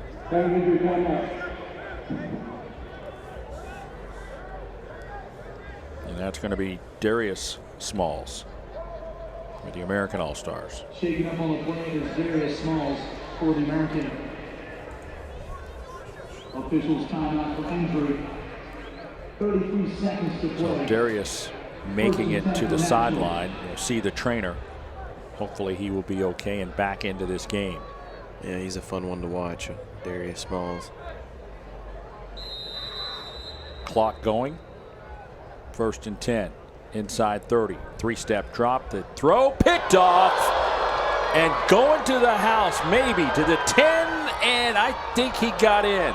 No, they say he did not. Intercepted. That'll be a pick 6 for the Just short. But what a play on the ball. You saw him flash in front of that ball. He read it all the way. Now they say he got in. Tyler Horton, I think. Well, the replay will tell us for sure. Okay, I thought he got in, but the officials made the point that he didn't. Right about there, you see him dive, and that football hits the pylon. Yeah. Hard to see from that angle. You see it right there. Well, I think he stayed missed it. Yeah, I think he stayed in. He got on the inside of that. I never did see a touchdown signal, but apparently they will give him the touchdown and a pick 6 for Tyler Horton. Big time play. Undecided. We'll see if he makes his decision here soon. Here comes the extra point. Ball down, kick on the way. And this one is no good. It's off to the right this time. Off to the right. So we talked about big plays, and it's been big plays for the American All-Stars all night, at least here in the first half. Absolutely. On this one right here we watch, did he get in or not? Tough to tell. From that angle, it's really hard to tell. Right here is maybe the best one we've got. And it looked like he dragged it in. There, it looks like that tippy toe is in. All is in, yeah. And I think he did score. You saw the beads fly up on that step. Maybe he slides across the sideline, but no visual evidence from those angles to say he did not get in. And I agree with you. I think he did get in, got the ball across the pylon. I think they made the right call. Yeah, they had to conversate with each other and decide. But even after that, I never did see a touchdown signal. But anyway, it goes from there. Fuller is back deep, along with Johns, awaiting the kick. Will be taken at the 6-yard line. Out to the 20, to the 30. Cut back move to the 50. Needs another block, and he won't get it. Nice return that time from Fuller. Nice job. Gets his team possibly in a last-second Hail Mary position with the ball at the 7-yard line. Or check that, with the ball marked at the 47-yard line with 7 seconds left. He's another one of those undecideds, but you can tell, you can see from that play right there that there's going to be plenty of schools that I'm sure many levels want his services, at least on kickoff return, with that kind of electric speed. 3-step drop, looking, flushed out, now throws across the middle, picked off. Nice job, and it's been American all night long. On the INT that time is Herbert Miller, 6'1", 172 defensive back, going to FAU. And what a first half it's been for the American All-Stars. There is a flag down. There is a flag down at the 17. And the Americans came up celebrating hard. I mean, it was a great play, and I think there were some guys came out onto the sideline. You see him high point that thing there. That's a great play.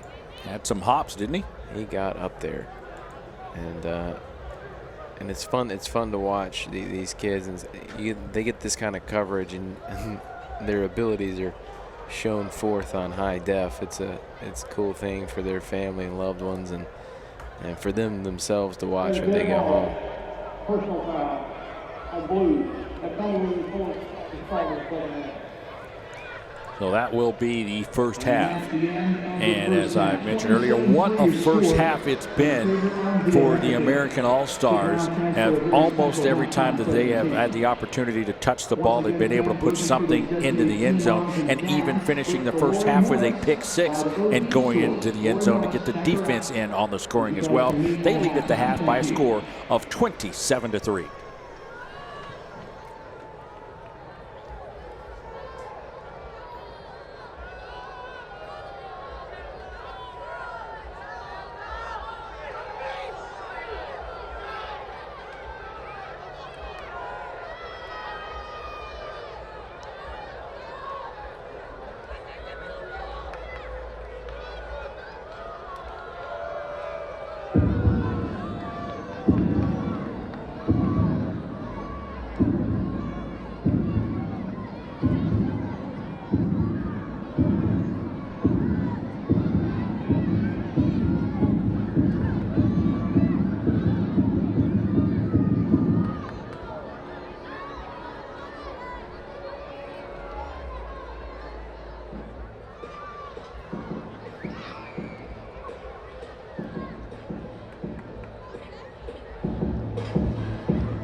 Hey fans, please welcome to the field Jonathan Pollock, nominated as the 2016 Offense and Defense All-American.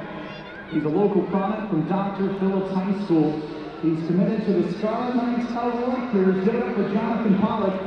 It offers from Tulane, Temple, SMU, Mississippi State, Akron, USF, North Carolina, East Carolina, and Indiana. Congratulations, Jonathan Pollock from Dr. Phillips High School, a designated 2016 Offense Defense All-American. Good luck to you, Jonathan.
Check, check, check, check.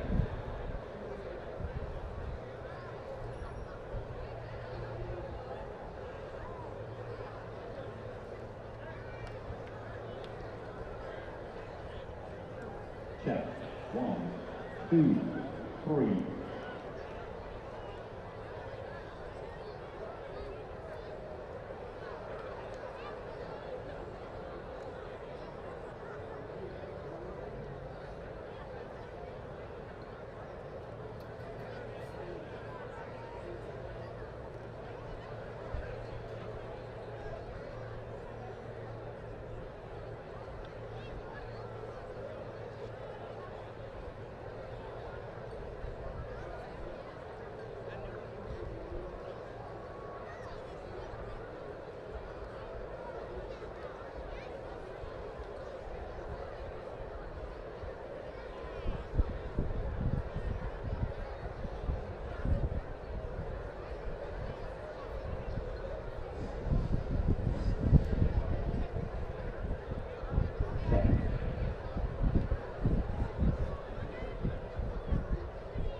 Check, check, check.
Hey fans, welcome back to the field. The American team.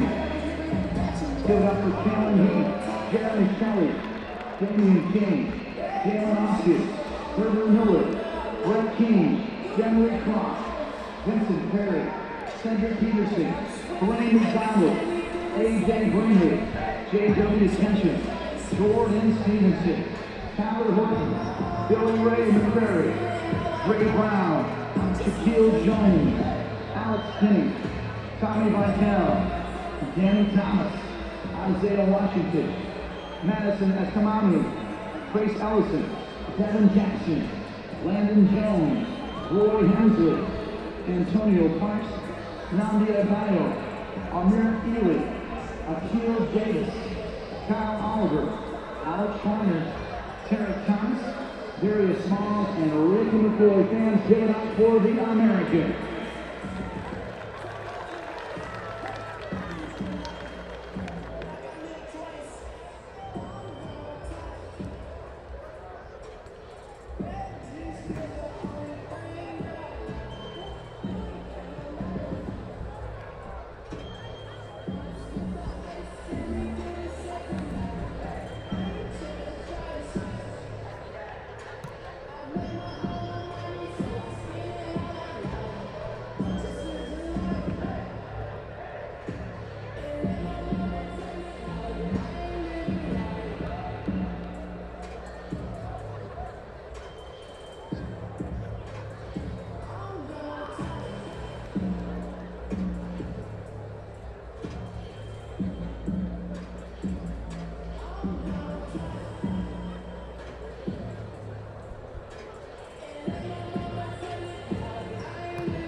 Back to the Citrus Bowl as we are live in Orlando, Florida, covering the Offense-Defense Bowl.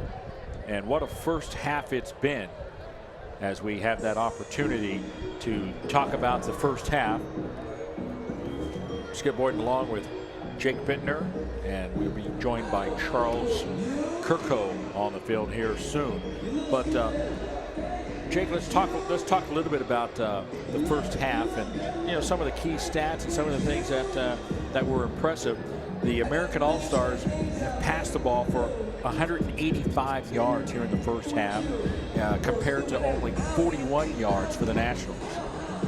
Yeah, it was impressive through the air from the Americans, especially the fact that they went with two quarterbacks. We said it before, at all-star situations, all-star games like this, you're going to work a lot of players in, give everybody a chance to show what they can do. Croft started the game, big 6'5", lanky guy out there, and just really throws a nice ball, real nice snap motion, quick release, and he had a couple of balls just on the money. That one long touchdown was a particular highlight. Just hit his man in stride down the sideline for a long 65-yard touchdown score. And then King came in the drive later and got his chance and did really well, just managing the offense and putting the balls on point, on target, and really efficient. I think he only had 2 or 3 incomplete passes, and they threw the ball a lot. The Americans came out throwing. Nationals, more of a run-heavy plan of attack. Their quarterback was a little more of a ground-oriented guy. I think they got 71 yards rushing. They moved the ball, could not put it in the end zone. That was the difference. And with these long touchdowns from the Americans, it's been the difference. They've been able to finish drives. That they have, where the National All-Stars could not. So we will talk a little bit more about that, but now let's join Charles, who's down on the field with Ken Stills, who is the American coach. I'm here live in Orlando, Florida with Ken Stills, the head coach of the American team. Ken, tell us a little bit about your time here with the offense-defense football camps. Well, it's been exciting, man. We're having some fun. Very fortunate that I get to coach the All-Star guys, the All-Americans, the guys that have some potentially scholarships, some guys that are undecided. It's been a blast. It's been a good 5 days. The guys prepared well. It's showing here in this game, up 27-3. Just taking care of the little things, but it's been exciting. How long have you been involved with the offense-defense football camps? This is my first year with offense-defense. My son was in this some 6 years ago before he went to Oklahoma, and now the New Orleans Saints. So I had some affiliation. I knew about the guys, and then just last year I decided to join the team as a coach during the summer and doing some All-Star games. Are you having a good time? Right now we're having a blast. We're up by 24, but still another half to play. All right, we're ready to watch some exciting football action on the field. Back to you in the booth, Skip. All right, thanks very much. And a nice interview. Charles down there on the field. Ken Stills, drafted by the Green Bay Packers in 1985 and wrapped up his playing days with the Minnesota Vikings. He has coached the River City Rage of the United Indoor Football and the Los Angeles Extremes of the XFL. Ken Stills, who is the head coach of the American All-Stars, and doing a fine job here this evening. Highly qualified coaches out there now. If you put 2 and 2 together and you watch NFL, his son Kenny Stills, the deep threat for Drew Brees down there in New Orleans. And he was a speed demon at Oklahoma. He's doing the same thing in the league, and that's it's cool that we have him out there coaching the Americans and doing a great job as they've jumped out here after one half of play with the big lead. Now Richard Solomon, who is the national All-Star coach.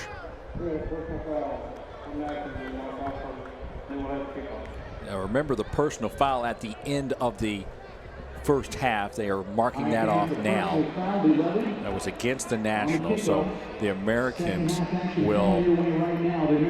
might even have an opportunity for an onside kick here at the 50-yard line. Won't be any sense of booting that thing through the end zone unless you're trying to see if you can kick it through the uprights. Yes, exactly. He might try that here. Big 15 yards, and yeah. So a 15-yard penalty moves it to the 50. And I would look for an onside kick just for the heck of it. Nope, he booted it. And taken 4 yards deep. Out with it to the 20, 30. Cut back. Oh, needs a block. Can he get one? He does at the 50, 30, and pushed out of bounds. No flags on the play. A great run back. Nice job done all the way around on that. Had some great blocks. Jaquan Fuller on the return. And to be honest, that's probably the worst type of kick you could have executed at that point. Just a line drive bullet right at him. And they were so far downfield that he's able to cut up underneath that space, open up, and he turned what looked like was at the very least going to be an easy touchback into a huge gain, setting the Nationals up. Just what they needed, honestly, Skip, to start this second half deep in American territory here. Nick Johns comes out, the 6'2 quarterback, headed to Virginia. Johns on a handoff up the middle. But you're right on that kick. I thought he would just go ahead and boom that thing as far as if he was going to kick it, just kick it through the uprights. But instead, you know, they gave him a great opportunity. Fuller on that return, 86 yards on the return. Total, sorry, for the whole game. Total 86 yards. Nice job. We see a new quarterback here coming out for the Nationals. We'll see if that changes what they do offensively at all. You know, Johns played a little bit in the first half. Play action. Can he get away? No, he cannot. Wrapped up for a loss on the play. Nice defensive coverage that time. All the way back to the 37-yard line, 38 officially, a loss. Washington on the defensive tackle. I believe that's Isaiah Washington. We have him listed at 70 He upgraded to 9. There we go. And he's a big number 9 out there playing defensive end, and he's a specimen. I tell you what, 6'4", 250. Big boy out there making plays. Nice job. That was one of the number changes in the meeting. Hey, I can't wear number 70. I'm going to wear number 9. The throw to the end zone. Incomplete. Both players are out of bounds. Simultaneous catches again. We saw that earlier in the first half. But both guys were out of bounds. Yep. AJ on the defensive coverage. You watch the end of this play. Oh, Isaiah coming back for more. Lays the wood. And that ball's up in the air, and yeah, you're right. It's getting fought for, but comes out of bounds. Greeley actually had the ball. But as you mentioned, both feet out of bounds. 4th down. And again, after the great run back, the National All-Stars are faced with a 4th and long and will end up having to punt it away. Real opportunity for this punter to try to pin him back and hit a little coffin corner punt right here. We'll see what kind of touch he can put on the ball in this situation. Long snapper in the game now. Nice snap. High punt. Bounces at the 5. And ruled dead from there. Really well done inside the 10. Just how you want to do it as a punter, and that's a weapon that a lot of colleges are looking for, is to have those guys who can not only boot it high and far, but can also place it inside the 10 when they have the opportunity and pin opposing offenses back. 47 yards on the punt that time. And I think the difference in this game, I think really, besides the fact that the Nationals haven't been able to put it in the end zone, obviously, but more specifically, they have not been able to throw it with the same level of effectiveness as the Americans. Johns, for instance, 0 for 3 passing here in the early going. Croft at the quarterback position now to open up the second half for the American All-Stars. Pro set in the backfield. Hard count.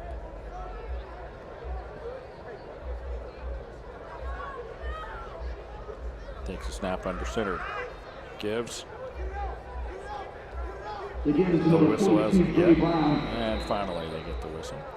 While everybody's bunched in there, like to have you look at those chrome helmets. The first time that they've been able to use chrome helmets, and the boys are really excited about those things. But I understood the production crew had a tough time shooting some things because those things are bright and shiny. Huh? They are shiny. they are looking sharp out there in those chrome helmets. Looking good. You know, and as seniors playing in this All-Star game, you want to give them a little something special to remember. Yeah, you're right.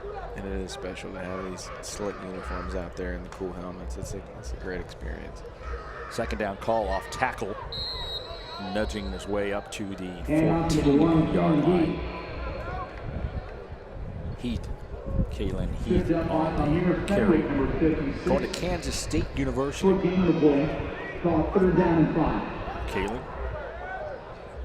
originally a linebacker, listed as a linebacker, but he got the call there to carry the ball. As we mentioned, some of the players will be playing some different positions in an All-Star game. And a chance to showcase some other skills as well. Here's a 3rd and about 5. Two-step drop. The pass is in and out of the hands of the defender. He was looking for the end zone, I'm sure. Yep. Unable to tuck that one in. The pass will go incomplete. And the American All-Stars will have to punt it away. Yep. Brings up 4th down, but a real missed opportunity for the Nationals. That ball hits him right in the chest, and he's looking at a walk-in pick 6 if he is able to secure that. But they will get the ball back. Croft was a little high on that one. He was on target. Pretty much every throw he made in the first half, coming out after sitting the bench a little while in favor of Keene back out there. He's a little rusty, maybe just a little off target there, too high for the intended man. Shelton Lewis back deep, awaiting the punt from Alex Kinney. Lewis takes it at the 40. Kind of muffed it a little bit, came right back to him. And good coverage on the defense and making the stop as the Nationals will take over 1st and 10 at the 45-yard line. And it looked like he had a real opportunity for doing some damage with this one. It was had a lot of length on it, but it was low. He bobbles it, and that puts him behind the 8 ball a little bit. But then just a nice open field tackle from Herbert Miller. I mean, that's a tough thing to do, especially with that kind of athlete in space. He's able to wrap him up and bring him down before he can get going. Lamar Jackson, the quarterback for the Nationals. So the Nationals come out. And Lamar Jackson at the quarterback position. We'll keep it. And we'll get back to the line of scrimmage. No gain on the play.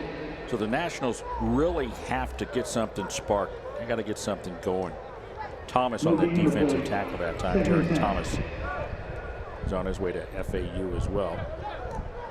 Here's a 2nd down call. Got to have the big play here. And if one guy is going to make the play for the Nationals, you have a feeling it might be Jackson with his legs from the quarterback position. Very electric in space, as we saw in the first half. 3-step drop, looking, has some options. Looked at the check down, decides to tuck it away and run instead. He looked long, nobody was open. He looked for the check down guys, nobody was open, decides to run with it. But a late flag on the play, flag thrown down at about the 38-yard line.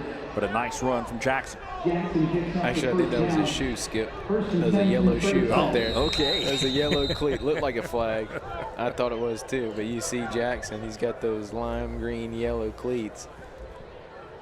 And that fell out. It did look like a flag out there. Tommy Vital in on another defensive tackle. He's been on some key tackles here tonight. Good spin move inside the 30-yard line and brought down from there. A good 9-yard pickup that time. You definitely want to be cheering for the Nationals to get something in the end zone. Absolutely. And Jackson, as we've seen, his instinct when he doesn't like what he sees is to tuck that ball and run. He's going to Louisville, and he's listed as a quarterback, not an athlete. So it appears he's going to Louisville to play quarterback. If he's going to do that at a high level, like a school like Louisville, he's going to have to learn to make reads. That ball a little short. To make reads and check down, check off, and play the quarterback position more like a pocket passer. Otherwise, he'll probably find a new position with his athleticism.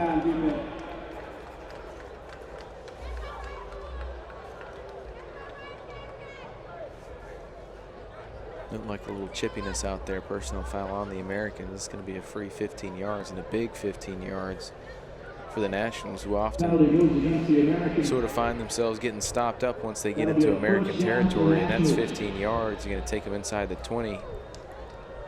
They've been down here before, have yet to put it in the end zone. You saw Jackson throwing it there. He has been predominantly run first. 30 yards rushing for Jackson and a few more. Here's an inside handoff inside the 5. Great block. Touchdown. And the Nationals are on the board. James Allen into the end zone. 5'11", 185-pounder, headed to Louisville, gets into the end zone. But credit the block, and you'll see the replay right at the goal line, which springs him. Absolutely. And there's that zone read concept, and credit the respect that Jackson commands with his ability to run. It does free up Allen just a bit to get into that second level. And then a nice block by the receiver downfield. Look at that. Gets him off the ball, and that's the difference in it being a touchdown. First time to get on the board for the Nationals. Stephen Claude made that block. 6'1", 185-pounder going to Wake Forest. And those are the kind of blocks you need when you're going to be a wide receiver or a tight end. They want to know, hey, can you block as well as catch? Extra point is good.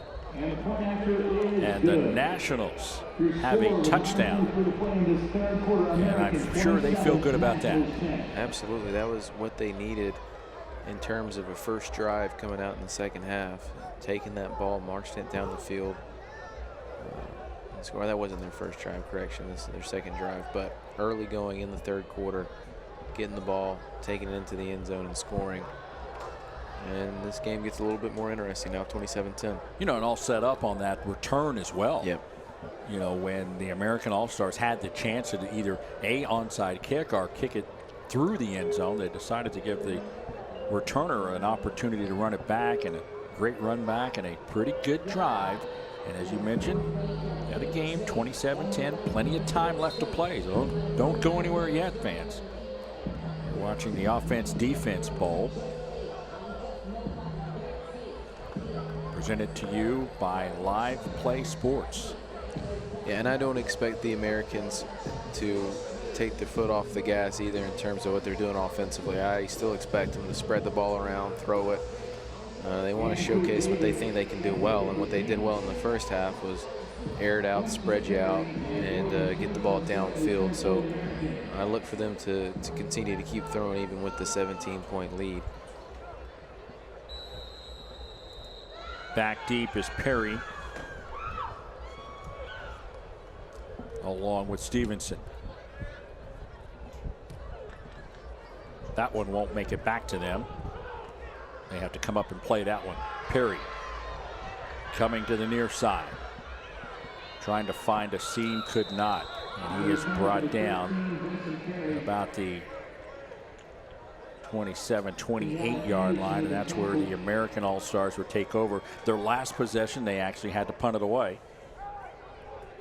Yep, 3 and out. Croft's first possession since giving way to Keene early in the first half after engineering a scoring drive. Croft will be the one to go back out there, and like I said before, I'm sure they will keep putting it in his hands to throw the ball downfield. Tall kid, throws a really nice ball.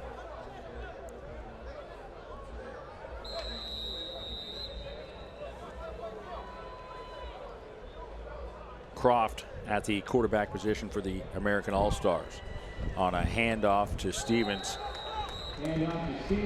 And he is brought down for a loss of 1 on the play.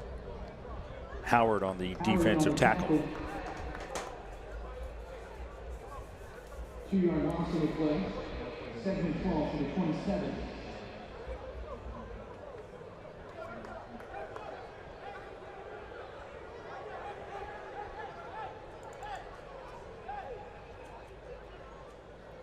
Second down. Sideline pattern, caught out in the flat, trying to nudge his way to the first down sticks.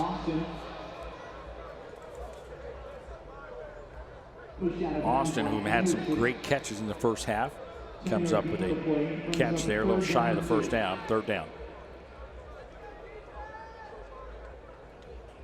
Doesn't look like much, but that's a big time throw to be able to whip that thing out there across the field on that old timing route. That's the kind of throws that you want a quarterback at the next level to be able to make. Croft certainly able to do that. Oh, nice defensive play that time. Nice job.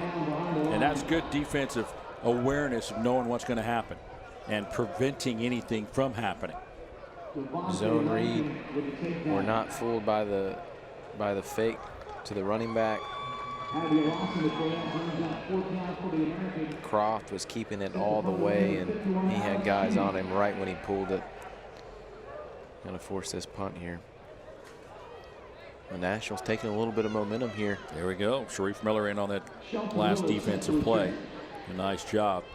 So a second punt. See how the Nationals can handle it. If they get within 10 before the 4th quarter, got us a game. Absolutely.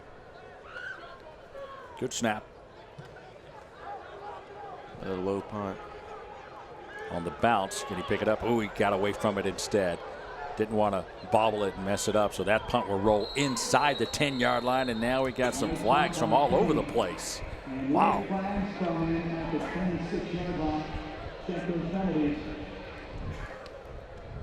So while they have this change of possession, let's go down and let's. And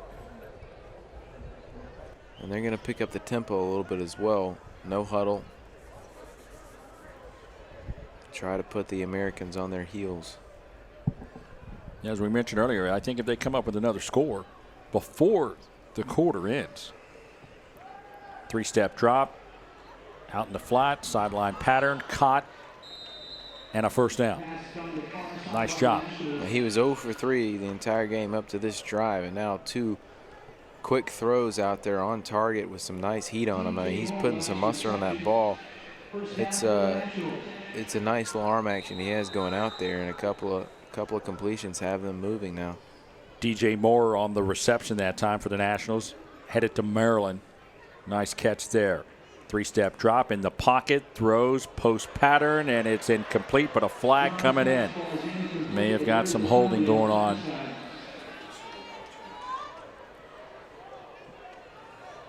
George Hawkins was trying to break away and break free. Had good tight defensive coverage, but it might have been holding. Yeah, holding. On the defense. Number 6 is a 10-yard penalty. Automatic first down. Herbert Miller with the grab. You called it. He's running step for step with him, and a little bump as they're both fighting for position for the inside track to that ball. Referee back there, official back there, throws the flag. It'll be another first down for the Nationals. 10 yards. 10-yard penalty. Unlike anything you see in the professions where you get it from where it was and all that stuff. Just 10 yards and go again. So reset the downs, move the football to the 41. Nationals have it 1st and 10 from there. 5:49 to play here in the third. Two-step drop, looking. Flare out pass to the right. Caught. Can he get the corner? Got a couple of yards on the play. We'll nudge it up to about the 45-yard line. Second down.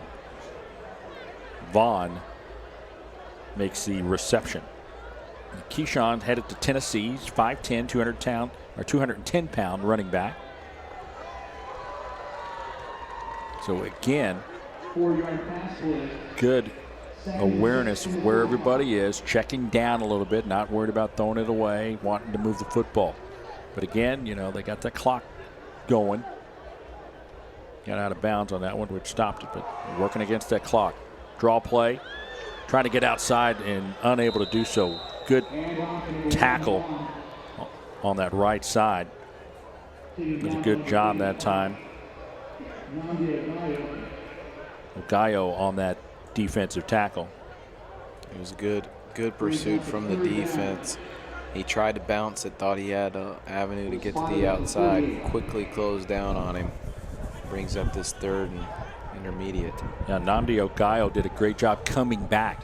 First he overran the play, then he came back and made the tackle. Flushed out, looking. Throws one down the field. It is almost picked off. He had two receivers in the same area. One running down the sideline, the other one running toward the sideline, and the ball almost picked off, but it goes to the turf, incomplete. Yeah, it's just backyard football, broken play. It's scramble drill. He was looking for his man, breaking off his route and cutting up field. Honestly, he got rid of it too late. He should have let that ball go a lot sooner. The guy cut up field. Get the ball out of your hands. Instead, wait a little bit too long. It allowed the defender to come over and break it up, and the ball was a little too far regardless for him. A.J. Greeley on that defensive coverage that time almost had the pick. He's headed to Fresno State. Nice job defensively. Here's a fourth down call, and they do not elect to go for it. They decide to punt it away instead. Fair catch called for, but it will take a bounce and go into the end zone. And the American All-Stars will start off 1st and 10 from their 20. So the Americans hold just when you thought the Nationals were coming up with some type of momentum drive, and they were unable to do anything with it. That's right. You felt that maybe momentum had shifted a little bit to the Nationals. The Americans coming up big. That's a big stop for them. They get the ball back. It will be Croft going back out there at quarterback. See if they can get something going on offense to try to answer back the Nationals' lone scoring drive of the second half. 1st and 10 from the 20. At the quarterback position is Croft. Across the middle, caught. Nice job there coming across the middle. Number 5, Austin. Austin with the catch, and then covered up right after that by Hammond. Devon Hammond on the defensive coverage, but not before he picks up enough for the first down on the reception. They'll move it to the 34-yard line. From the gun, single setback, 4 wideouts, 2 to the top, 2 to the bottom. Ball given to the single setback, which is Heath. Heath will get to the 40-yard line. And we'll set up a second down call. Brought down by Duckworth, number 5. You saw, or you heard some of his supporters. Nothing at all.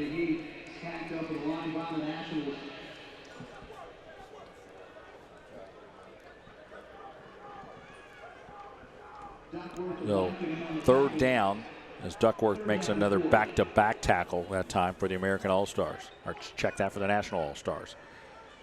Pass right side, caught. First down and more for Austin. They say he stepped out at the 49-yard line, close to the midfield stripe. It will be enough to move the sticks. And first down, American All-Stars. There's those kind of quick hitch passing plays that got him started in the first half, and you see him going back to it, just trying to get Croft into a rhythm. Croft will keep. Good solo one-on-one tackle from there. Nice job done by number 21 that time, Anderson. And also had help from number 24, Small. And Croft gives you a lot as an athlete playing the quarterback position.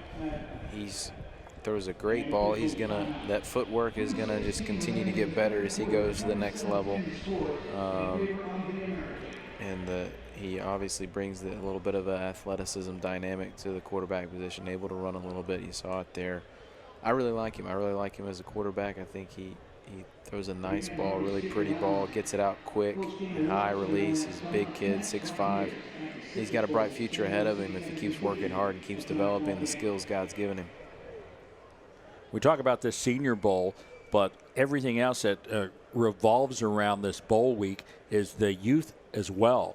So they have a lot of youth games that are played before this game, and a lot will be played after this game throughout the weekend up until Sunday, and then teams and players will fly back to their prospective areas and I guess go back to school. That's Darn. right. That's got to be a little come down to earth. Croft so far 9 of 11 with 1 touchdown, 136 yards so far in what he's been able to do. But a lot of youth are here. There's a pass across the middle. It's caught. Austin breaks a tackle, still on his feet, down the sideline and pushed out. Wow. Another intermediate passing play. Gets it out quick. And then there's a lot of talented receivers on this American squad who are dangerous with the ball in their hands. Nice run before Howard was able to bump him out of bounds. I don't think we have time for the replay because they're hurrying it up. Back to live action. Completed pass to King. And King brought down by Small. Pickup of a couple. But getting back. Go ahead. No, I was going to say getting back to the all the youth kids that are playing. They definitely enjoy the opportunity they get here in Orlando as well. Corner. Just missing, incomplete. He really throws that deep ball well, but I was actually going to say something similar. Picked up from the airport by one of the great guys on staff here at OD camp, Christian, and he was taking me around the hotel. They've got 3 hotels full of players out here. You know, it's a big event. A lot of people from all around the country coming around to really test themselves, and that's what you like about these events is you really see where it lies after a weekend like this. And the kids get to play here at the Citrus Bowl as well, and that's a key thing. There's another corner shot. Woo! Caught! Oh, my! Touchdown! Austin with the catch. It was the Austin show all through this drive, and he caps it off with a spectacular catch in the end zone. They're going to the next level. That was a big boy play from two big boys out there. You see the 5-step drop, plants that foot, throws the pretty deep ball. It's probably what he does best. And just a nice play. Going up and getting the ball was perfectly placed. Receiver goes up, gets it at the highest point. You can't do it any better. They could be doing that next year, and there's going to be college defensive backs that could do nothing to stop that right there. As we mentioned earlier, Jalen Austin on his way to TCU to show off his skills. The extra point is added, and with 2:28 to play here in quarter number 3, it is now 34-10. Now we give Austin the credit for jumping, but don't forget about the well-thrown pass that time, putting it up there. Croft doing a fine job during that drive. Yeah, he hit him on the back shoulder too, which is right where you want it in that fade situation, throwing it up, trying to let your receiver go up and make a play. Really, there was nothing the defensive back could do. He was in pretty solid coverage, but when the throw is that good and the throw is going to a guy that's that good and you're matched up one-on-one, he's able to look back to the ball before you are as a defensive back. There's really not much you can do, and it's just a great man-to-man connection between Croft and his man out there at receiver.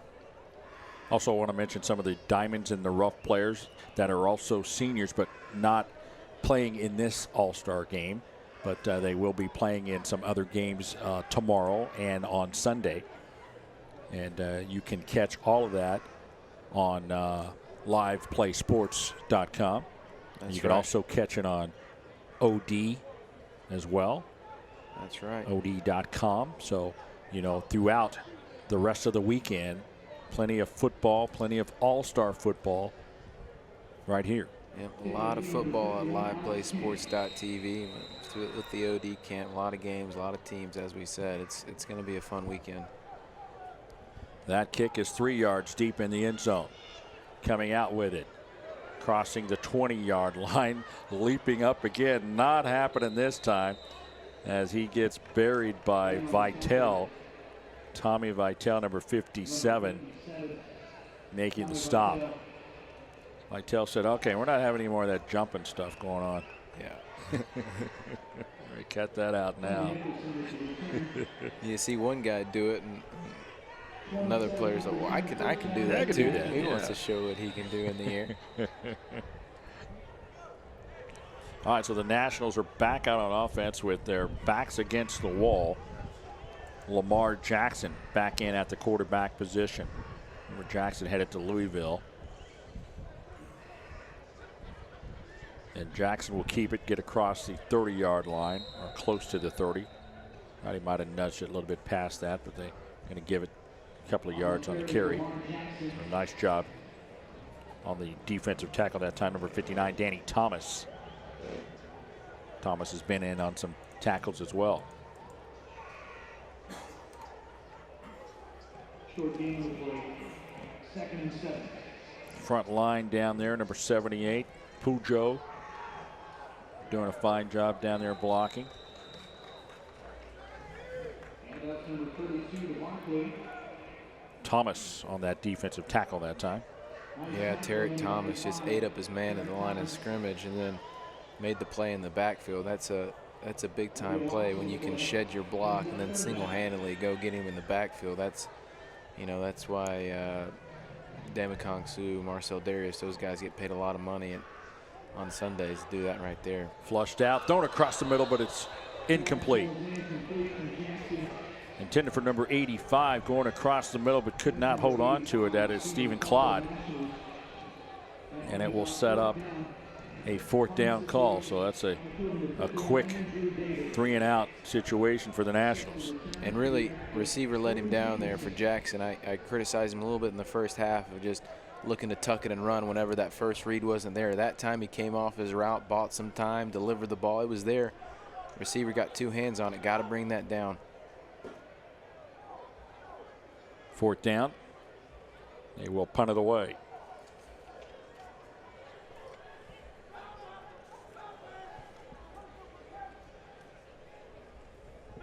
Good snap. Fair catch called for, well beyond him, and will go out of bounds inside the 25-yard line. They'll put it down at the 23, and it'll be 1st and 10 for the American All-Stars from there. As the national quarterback total, 7 of 15. This is with the 2 quarterbacks combined for 64 yards. And they've had more success throwing it here in the second half. They've come out making that sort of a point of emphasis early in the first half. In the first half, it was downhill running, then they sprinkled in some play action. Here down 24, they are throwing it a little bit more and not doing a bad job with it.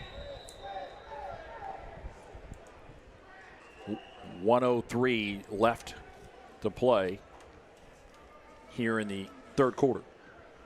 Late ad running in to the field is Jones. Landon Jones gets in his position. 3-step drop, now flushed out, moving to the left. Going to have to tuck and go, and gets out of bounds. Get back to the line of scrimmage. Maybe we'll squeeze out a yard. If anything, we will call it 2nd and 9. Nothing downfield, well covered by the national secondary. And, yeah, he really had no choice but to just sort of duck in and pick up a yard and go back to it. Trey Harvey on the defensive tackle that time. 2nd down and 9. Handoff up the middle. Oh, my. Nice cutback move is Stevens. Stevens to the 40-yard line before finally rode out of bounds. Stevenson. Nice job.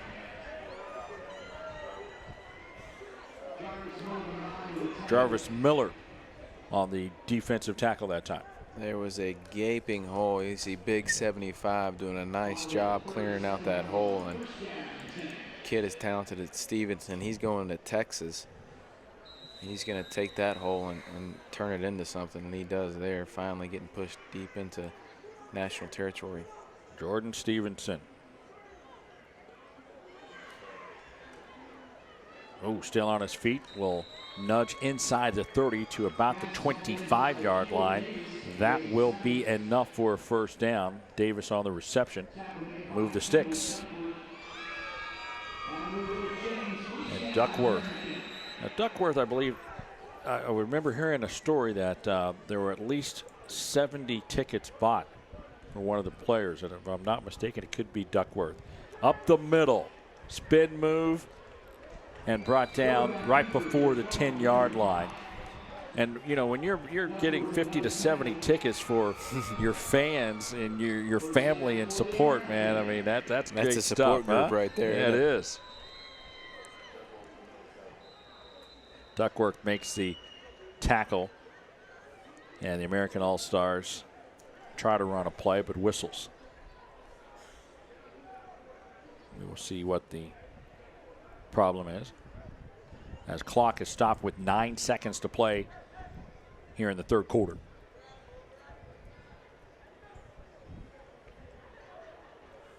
All right, nothing called, so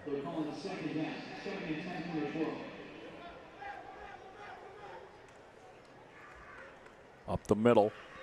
Nice job done defensively. Nice work that time. The defense can't be fooled all the time that time. Number 74, Lampkin, Devontae Lampkin on the defensive tackle that time. And that will do it for quarter number 3.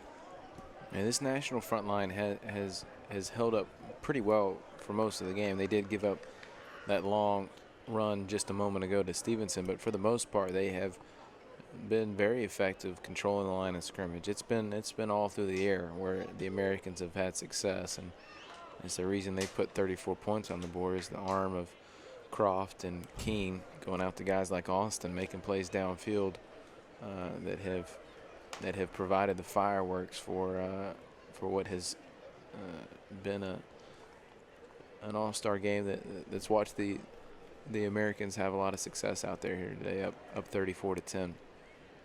You're watching the All-American Offense-Defense Bowl.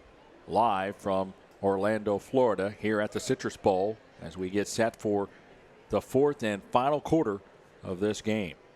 A lot of all-stars have showcased their talents here this evening, and they will have 15 more minutes left. For some of the guys who've already decided what college to go to, I'm sure what we get is we get a lot of people online from those colleges watching, hey, who's coming in next? Absolutely. And rooting that player on. And then for the undecided guys, you got people who are watching the broadcast or that are here as well saying, hey, we might want to pick this kid up. Absolutely. I mean, that makes it fun as a fan.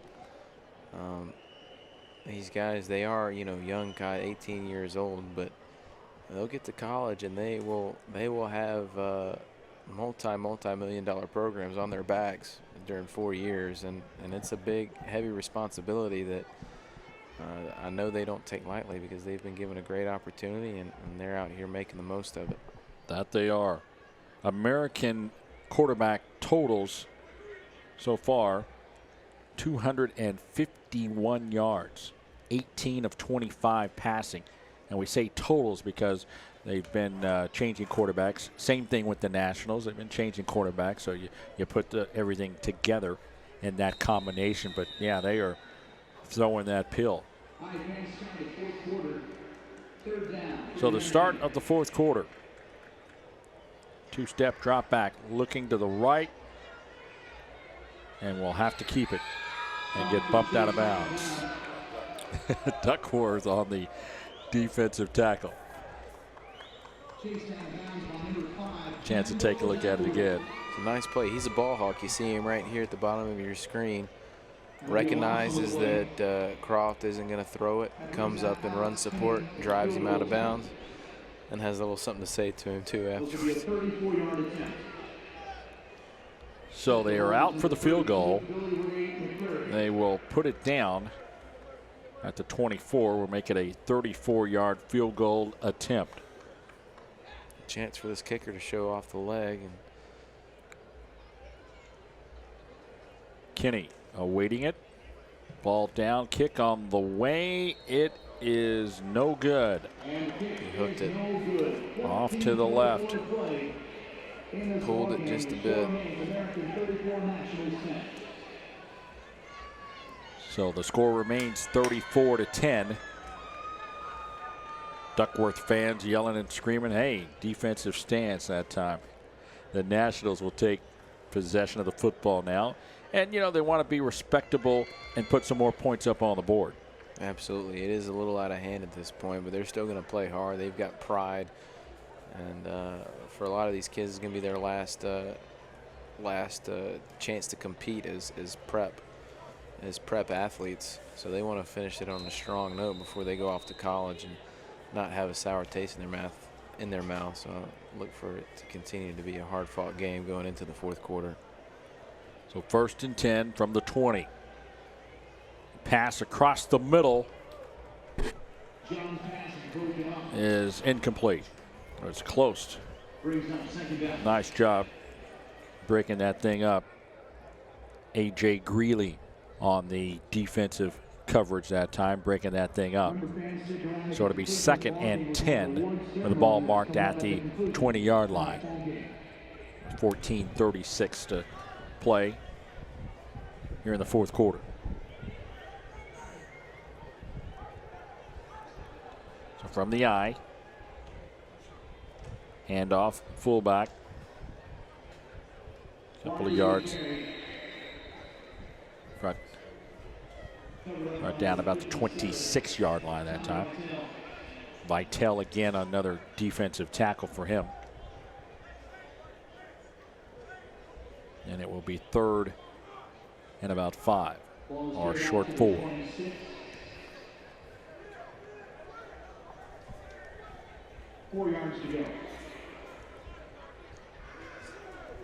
Offset, pro set, rolling in the right. The pitch, and tough sledding that time, trying to get back to the line of scrimmage. They will squeak out a yard or two, but a little shy of the first down. They'll be faced with a 4th down call. A little bit of a option concept. He had the option to throw it or make the lateral or keep it. Just sort of a variation off of the old school triple option that you see a little bit in these spread offenses nowadays. Saw Tommy Vitale again on that defensive tackle. He's been everywhere down there. He's headed to Northwestern. They've got themselves a good player. He has been involved in a lot of plays all night tonight.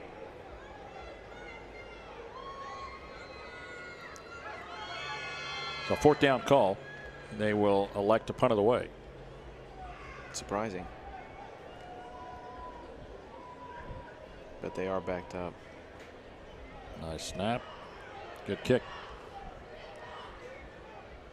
Taken at the 25 and covered down at the 26. Great coverage. On the defensive tackle, nice job by Shelton Lewis, number 16. Lewis is one of the guys that's undecided. He's a defensive back. He got down there in a hurry, but a lot of times on coverage like that, sometimes you'll overrun it. That time, no, he chopped his feet, stayed level, and then brought the boom right when he caught it. Great timing, great tackle. Lewis played his high school football in Florida, East River High School.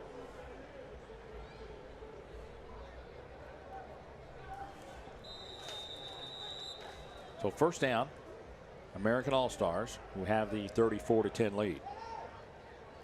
Straight back, trying to set up the screen. It's caught, but met hard after the catch. Nice job. Harvey on the defensive tackle. A loss all the way back inside the 25-yard line. They put it down at the 22 and go from there. 2nd and long, 22.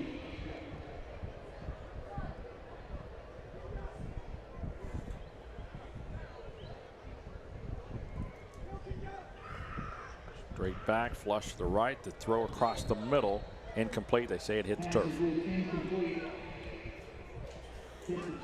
Intended receiver was Austin on that play. Could not scoop that up. It'll be 3rd and long. Yeah, Brett Keane back out there. I think they gave Croft the 3rd quarter. He'll probably take us home in the 4th. He's on the run and just was too low for the intended man.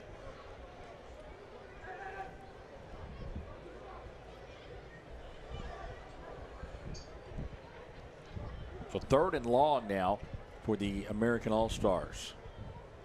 Keane to throw across the middle. It's caught. And the ball's on the turf. They're going to call it a fumble. Picked up and running the other way is Small. Nico Small down the sideline.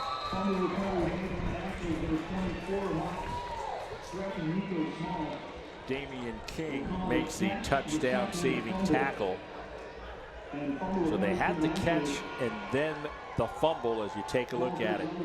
It's a nice throw. He looked left, came back right, slotted it right in there in between that zone soft spot. See Austin, he's made plays all day trying to make a play there.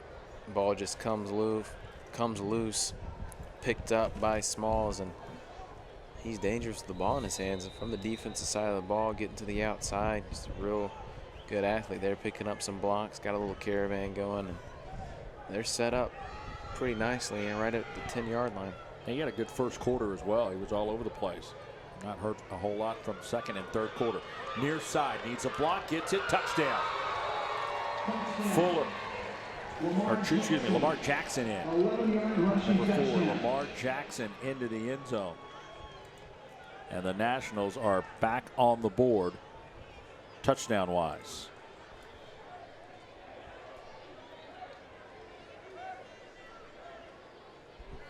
Take a look at it again. Needed that clearing block and got it.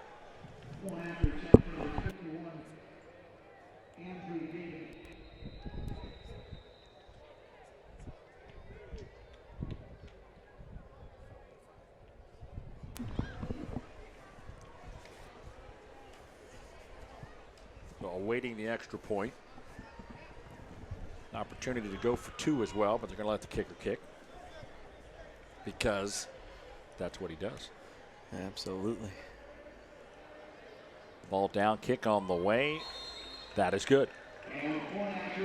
And with 11:31 left to play here in the ball game, 34-17 as the Nationals get back on the board. Now they just need to make a couple of stops and keep their American team from scoring again, and they need to get a couple of more scores and tighten this thing up a little bit.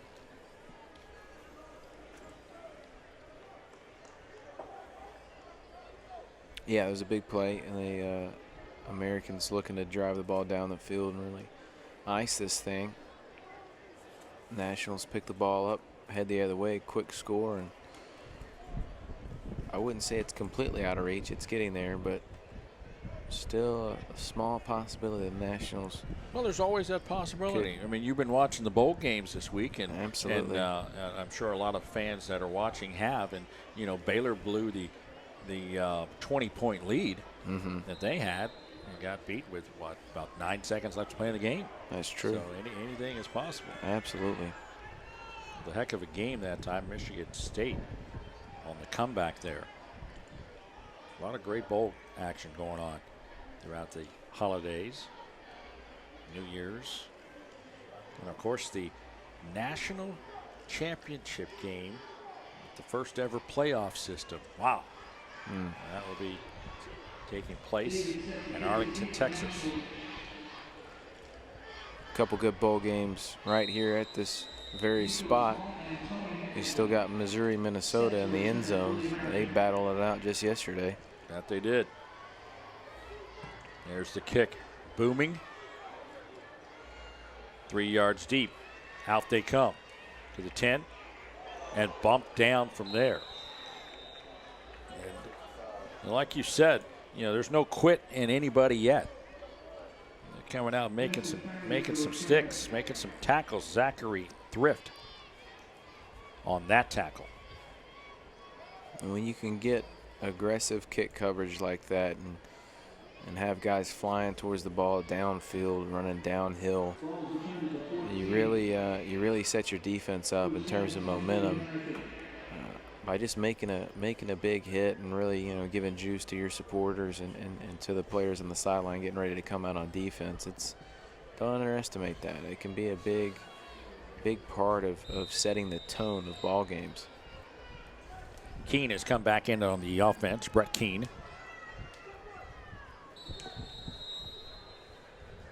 Flags on the play before they get set on the line, and they're going to wave it off. So they waved off. There's no foul play. There's no foul play. First and 10.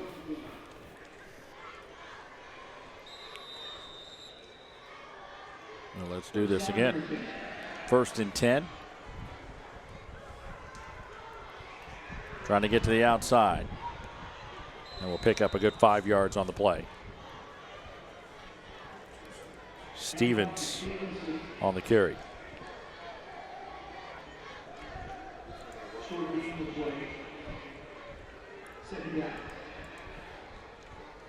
Jordan Stevenson. 5 yard pickup. Second down and 5. And in this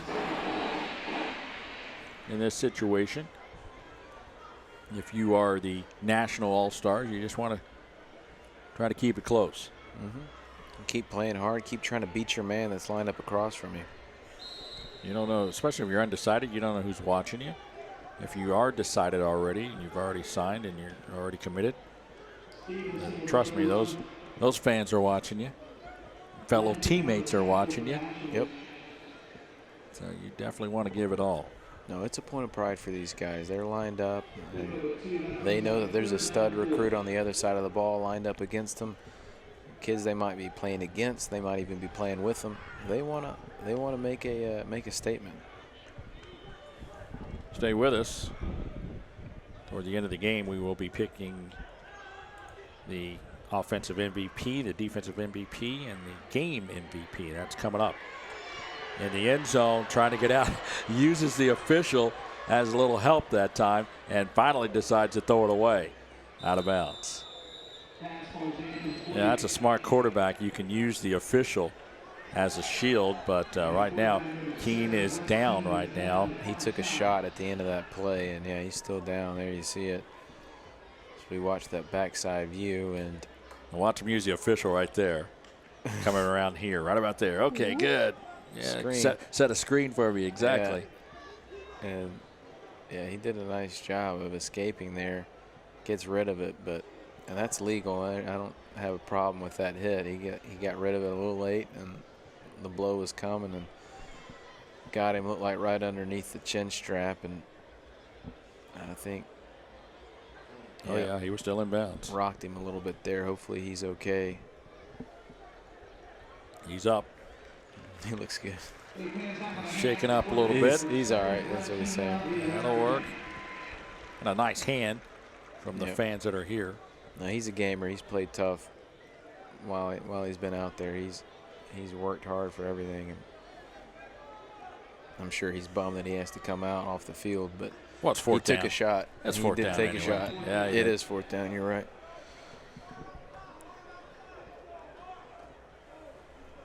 So Kinney set to punt it away. As we mentioned, these kickers have done the kickoffs, the extra points, the field goals, and the punts. So they've done double duty in kicking. Good snap. There's the punt. Will bounce across the 50 and ruled dead about the 49-yard line. 1st and 10 from there for the Nationals with 10:07 left to play. And excellent field position, and still 10 minutes left to go in the game. A lot of time on that clock.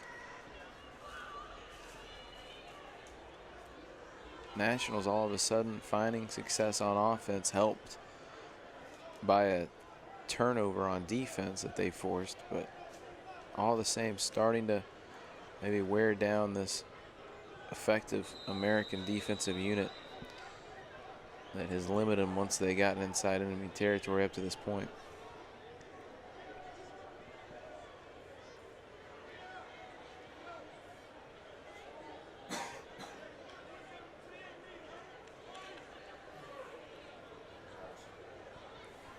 Jackson in at the quarterback position. Lamar Jackson had a touchdown on the last possession. We'll keep that one and we'll nudge it across the 50-yard line into the American territory. Yeah, they're keyed in on Jackson running the ball. I think there could be an opportunity for him to take a shot over the top of him, because every time he pulls the ball on that zone read, they're looking for him to take off to run. I think maybe if they do a little play action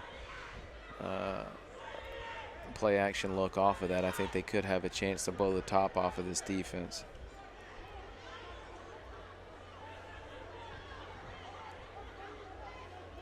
Second down. Jackson to throw. Caught. Sideline. And then brought down.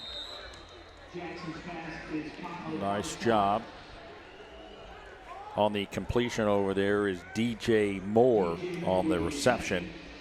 He's going to Maryland. And Moore with a nice catch and run from there. He's a 200-pounder, 6 foot. Listed as a wide receiver. It was a nice catch. Had it sort of turn back to the ball. Had a nice play on it. Down the sideline.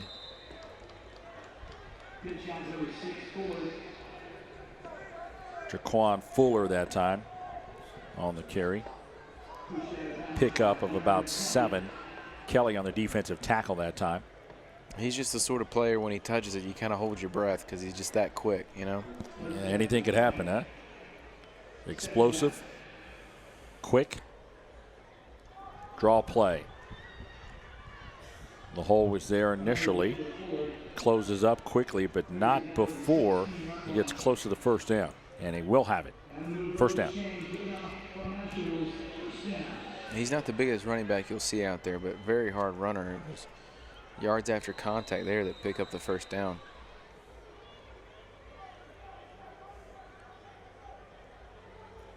Pitch Far side, Fuller. And Fuller, as we mentioned earlier, undecided where he wants to go, but getting a little time in front of the fans here at the Citrus Bowl. And, of course, getting some TV time. Pickup of 2 on the play, 2nd and 8. So you've watched most of the game. What are you most impressed with so far, Jake? Speed. The speed all over the field here today. A lot of kids that can move. There's one of them right here. Jackson. Close to the first down stick. But, yeah, you hit that right on the head. I think I teed that up for you. But, no, I've been very impressed by just how many kids out there can just flat out run. And you know that's a key point of emphasis for any college coach out there trying to build a team is, yeah, you want size. But as Lou Holtz once said, speed kills. And at the college game, if you have that advantage, it's a big one. The game's getting a lot faster. That's true. On all levels, meaning the defensive line fast, that can chase down people. Well, you used to not have that. It used to be the fact that, you know, if you thought you can get past the defensive line, you were home free. But now the defensive line guys There's are some really guys quick, that can move, yeah. Exactly. Guys will chase you down from the backside. No problem.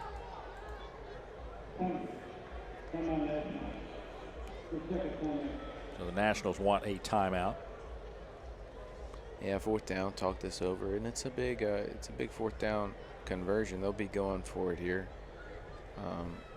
Make this thing interesting down the stretch. They'll need to put it in the end zone on this drive, and if they do, it'll be a 10-point game with the extra point. But first, they got to get 5 on 4th down.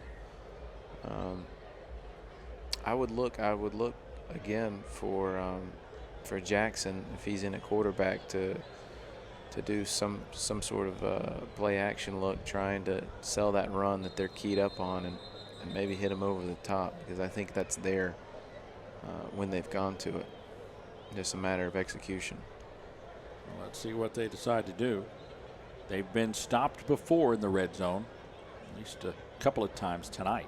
Absolutely, yeah.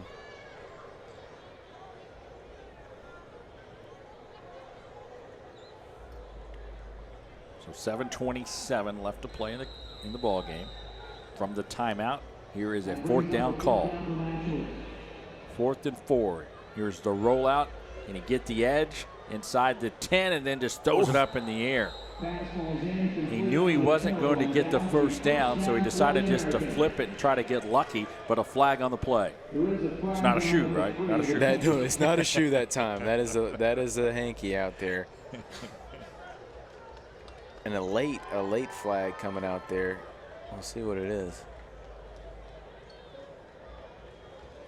Okay, the illegal touching on the offense. Okay. Player went out of bounds, came back in. Was the first one to touch the ball. They'll decline the penalty. The ball will go. And there you have it. And judging by the American reaction, it almost seemed like it was against the Americans. It would have given the Nationals another shot, but it was the right call. He did go out of bounds and came back and tried to make the play. So in the end, nothing doing. Americans get the ball back. Good coverage by the American secondary, because Jackson had nobody to throw to. Yep. He realized, hey, I can't even run for this. So at the last second, decided to flip it. That's really all he could do. They strung him out and covered it well. Nice job on defense for the Americans. American All-Stars back on offense, and guess who's out there? Keene. As you said, he's tough. He's back out there after taking Got that illegal shot. substitution. Flag on the play. The official said illegal substitution. Got an illegal substitution on the defense. 5-yard penalty. Still first down. 5 yards against the defense. That'll make it a 1st and 5 for the Americans. Yeah, you think a lot of these kids probably came from schools where they were asked to go both ways just because of their level of athleticism, and that does breed a certain toughness. Well, that depends on how big the school was. Sure, yeah. You know, if you have a big student body, you can specialize on your position. Yeah. Now, if you come from a smaller school, then of course, exactly, you're right. You expect you to play a little offense, a little defense, special teams. It's the beauty of the offense-defense camps, isn't it? Is that it allows that sort of specialization to take place, allows you to really work on the craft that you feel like you have a future in. Exactly. And they take the time as well to get through everything. That pass is complete. That will be enough for a first down that time. And that is Davis on the reception. He's headed to BYU as he makes his first catch of the night. But you're exactly right. They take the time on these camps to specialize and to, work out some of the kinks, to get some of the things. And not only physically, mentally as well. You got to have your mind set on what you need to do. You have to be mentally prepared in preparation. And they learn all of that in the OD camps throughout the year and throughout the country. As the OD camps are slated, you can go online and check all that out at o-d.com to see the latest and the updated schedule of camps for 2015. No game to play. Second down.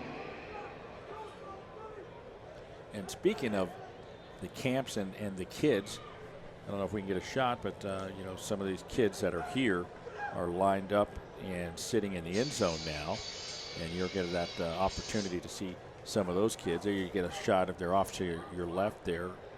That's top of your screen. Yeah, a few of them there, and if you pan over to the left, you'll see a few more. But we're waiting to get the punt, we're waiting to get this call on a third down call. Some coaches. There they are. There's a few of them, but even more are off on the left. Incomplete. Nearly intercepted. Had a real opportunity for it.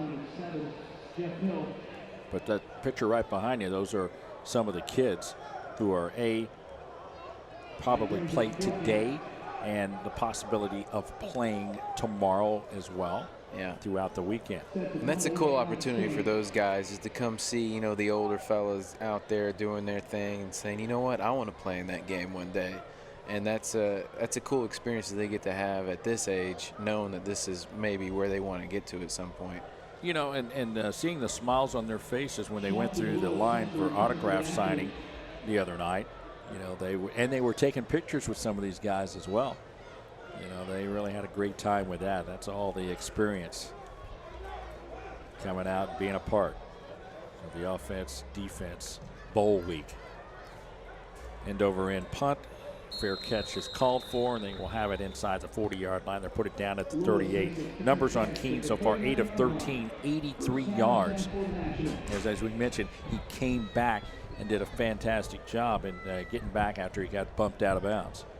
Yeah, got his noggin knocked a little bit, fighting through it, getting back out there, taking that series. We said Croft got the third quarter, most likely going to see Keene finish this thing out in the fourth, and he's making sure he gets his allotted time out there. He's not coming off the field for anything. First and 10 for National.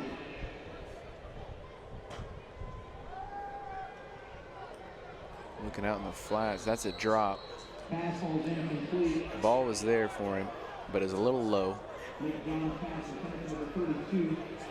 Just couldn't connect up on it. Going to bring 2nd and 10 up here. That clock just above 5 minutes left to go in this game.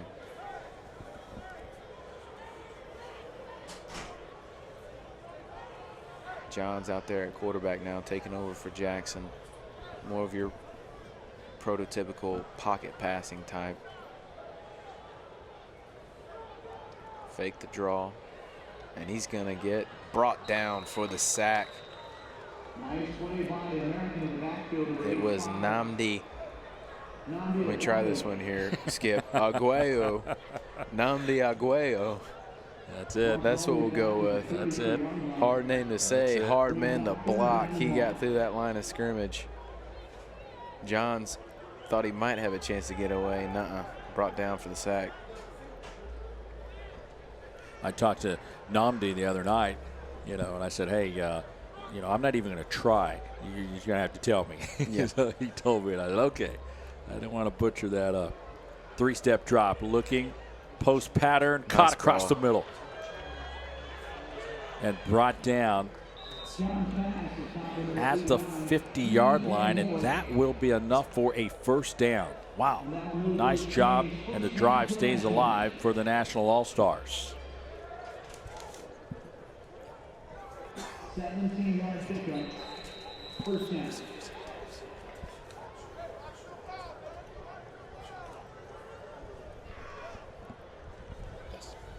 High snap, two-step drop, sideline pattern out in the flat. I believe it's a catch.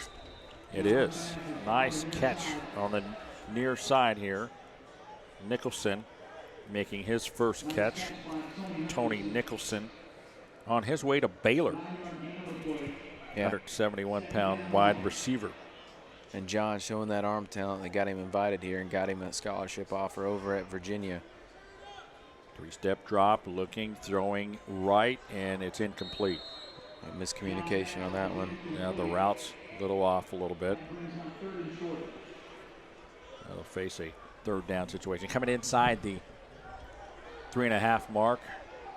And time to start thinking about the MVPs of the game and everything else. So, you know, we've seen a great game by the American All-Stars. Not to, you know, shy off on the National All-Stars. They've had some of their key guys as well do a fine job. But it's been all American all night.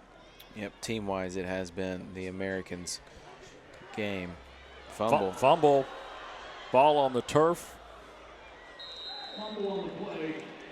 And the National All-Stars will retain possession. Coming away with it is DJ Moore. Moore, the right place at the right time. And the ball stays to the Nationals, but a loss on the play will bring up a fourth down. Fourth and about 7. That's a great play by Isaiah Washington, the LSU commit. And I tell you, LSU always has those long, lanky defensive linemen, and Washington certainly fits that bill to me as that LSU type of impact defensive lineman, defensive end type. A little screen pass there. Yeah, out in the flat there, but they needed a little more than that. It was fourth and about 7. They needed to go past the first down sticks, and they weren't able to do so.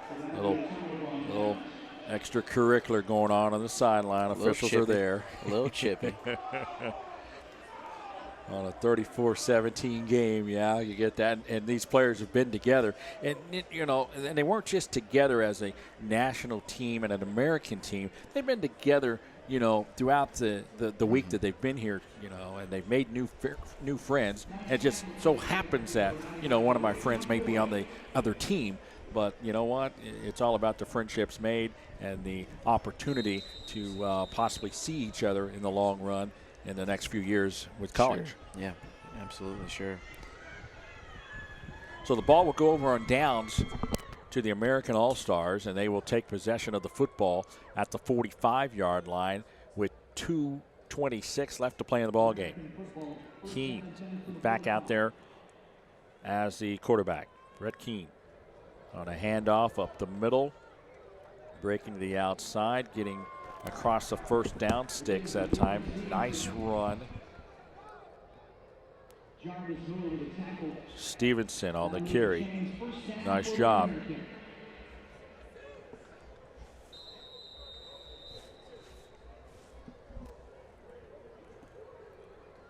So 2 minutes and 11 seconds now left, and we're keeping an eye on the clock for you. 34-17. Glad you've joined us here on OD.com. Also live play sports and watching the offense-defense bowl live from Orlando, Florida here at the Citrus Bowl. Handoff up the middle and just trying to take some time off the clock and go from there. Yep, a little bit of class shown here, and it has been a classy affair for the most part. Yeah, there's been a little chippiness, but I'll chalk that up to just competitors going at it. I think they're content to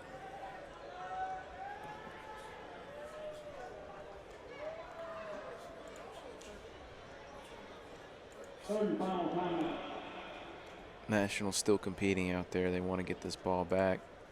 1:39 left to go in the game.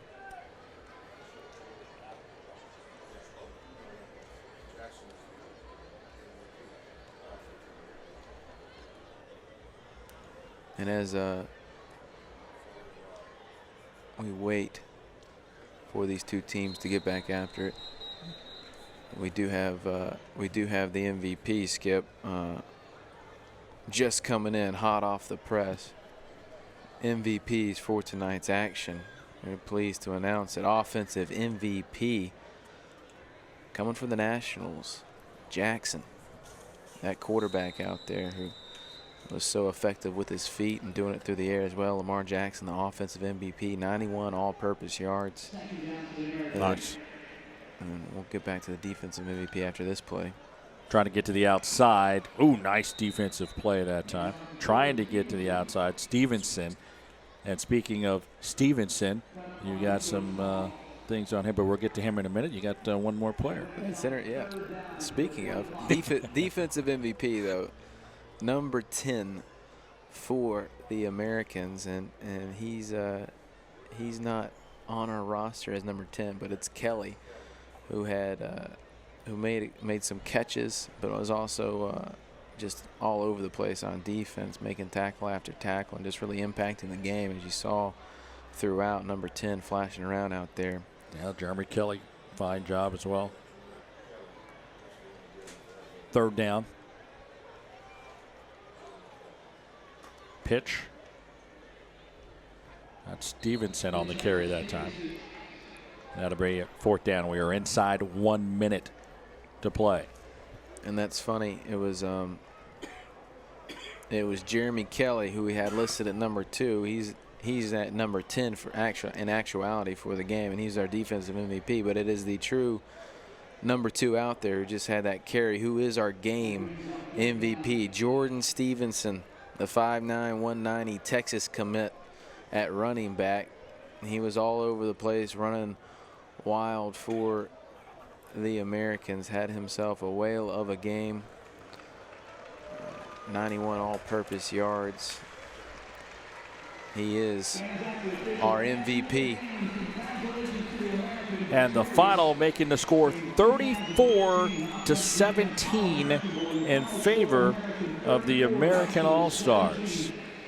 And as we mentioned, they did a great job in the first half, and all they had to do is put it in cruise control for the second half. But hats off to the National All-Stars who, came back, bounced back, tried to keep it close, tried to make it a game, and hats off to everyone out there. I mean, a fine job done by both teams. I mean, these are guys that are be going off to play college, and more than likely you will see some of these guys hit the NFL mark as well, and an opportunity to see them here at the Citrus Bowl for the OD Bowl. It's just, a great opportunity to see some of the guys are shaking hands. They've been together for a couple of weeks. Some of them will fly back to their prospective homes tomorrow, but they will remember their time here at the OD Bowl.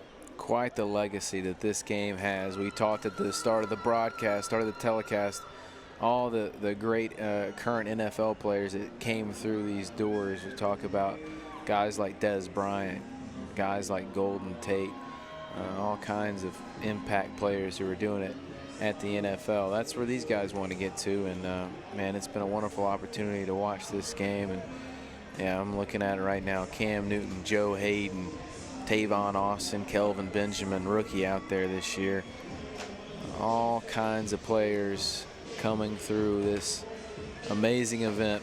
These guys are looking to be the next in line, and the guys behind them in the stands watching them want to be the guys that come in behind them. And it's been fun, Skip. Glad to be here alongside you for this exciting game. Hey, I'm glad to get the opportunity. Great job done by all. We thank our stats guy. We thank their spotter. I mean, what a heck of a job done by everybody, the crew, the camera guys, producers, directors. Nice job done in presenting the Offense-Defense Bowl.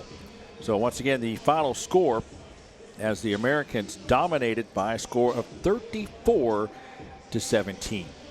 For everyone who's had a part of this one, I'm Skip Boyden, and for my broadcast partner, Jake Bittner and Charles Kirko, we'd like to say thank you for watching, but stay with us. We will have the awards presentation following here in our post-game coverage of the OD Bowl.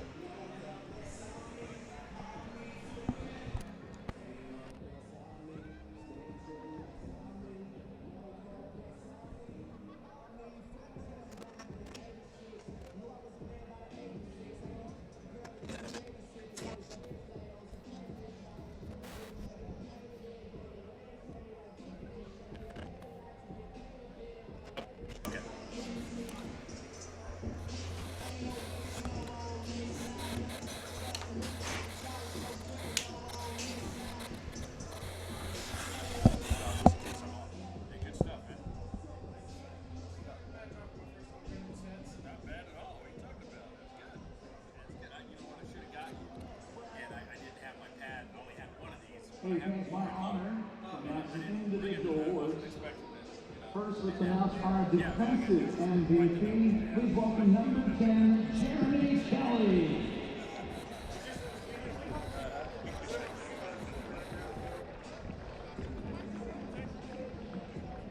Soto, shout out. Dallas, Texas.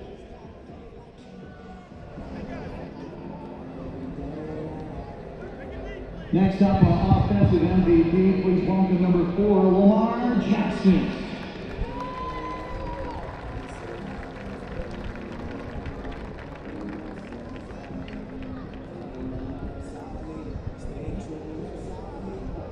Next up, our game MVP. Put your hands together. Number 2, Jordan Stevenson.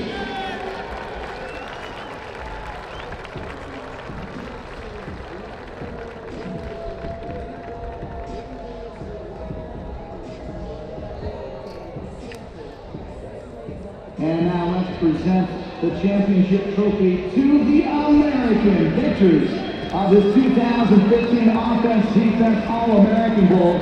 Congratulations, the American 34-17 victors right here in the Citrus Bowl. Nice job, fellas.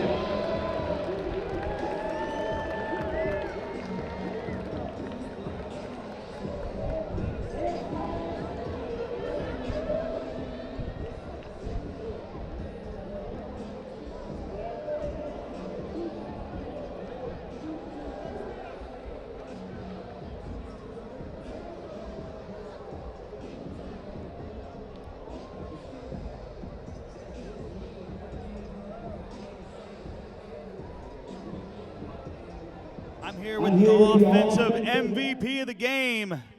Heck of a game out here tonight. Tell us a little bit about what happened on the field. It was hard. We weren't expecting this because we've been practicing real hard, and we've been practicing all day. So, Well, it was a great game. When you're done here, where are you headed? I really don't know yet. I have 3 more official visits to go to. All right, you're undecided. I'm committed to Louisville, though. I'm committed to Louisville. Committed to Louisville. This young man's going to Louisville. Well, thank you for putting on a heck of a game for us here tonight. Anything else you want to say? Shout out to these boys, man. Shout out me.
Fans, on behalf of the entire Citrus Bowl crew, it's been a pleasure to serve you here today for the 2015 Offense-Defense All-American Bowl.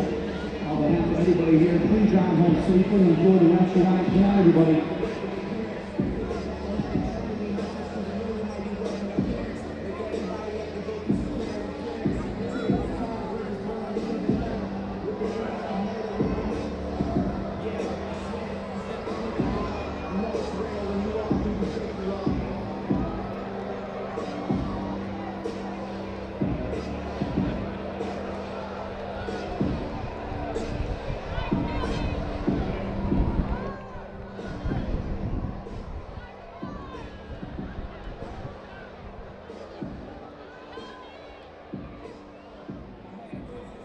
I'm here with Jeremy Kelly, the offensive MVP from the American team.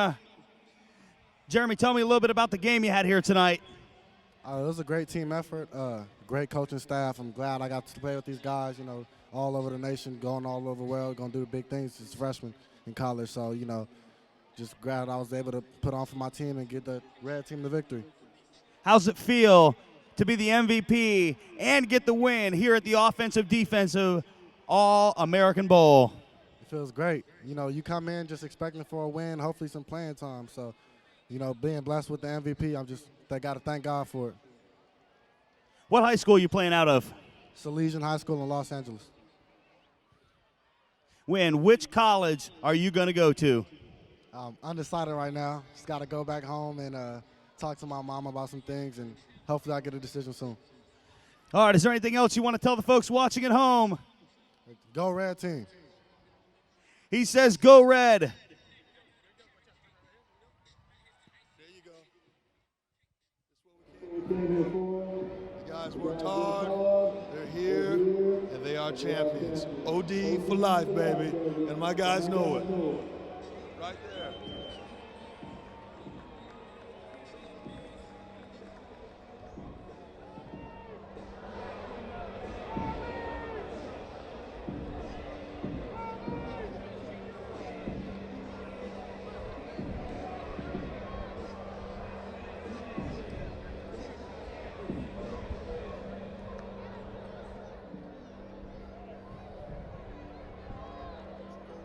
I'm here with Jordan Stevenson. He was on the American team tonight, and he is the overall game MVP. Tell us a little bit about the action on the field. Oh, man, it was just a great atmosphere tonight, just to see all this talent on one field and just everybody pursuing their dream, going to the dream college that they have chosen, or also for the guys that's undecided, man. It's just a blessing. I give all thanks to God. Without him, none of this would have ever been possible. How does it feel to be the overall game MVP on the winning team at the offensive defensive All-American Bowl here at the Citrus Bowl in Orlando? Well, you know, just taking it all in, I'm still a little overwhelmed because, you know, I worked so hard to come so far. But as you know, every step I take, you know, without my mom and just giving all thanks to God, and, you know, my stepdad pushing me, just, you know, telling me just stay consistent and just give it all to God, man, I would have never been here. And, you know, thanks to these great coaches, you know, to invite me to this victorious game and just, you know, the Red Squad winning, it's just it's a great feeling, man. I love it. Give us a shout-out to your high school back home. Hey, shout out to South Oak Cliff High School. You know, I put on for the Triple D. I love y'all, man. Without y'all support, I'm nothing. And the big question, what everybody wants to know, where is the MVP going to take his college football career? I will be pursuing my career at the University of Wisconsin. Badge up, baby, UW. Well, congratulations on getting MVP here at the All-American Bowl, and good luck in your future at college. I'm Charles Kirko. Back to you, Skip, in the booth.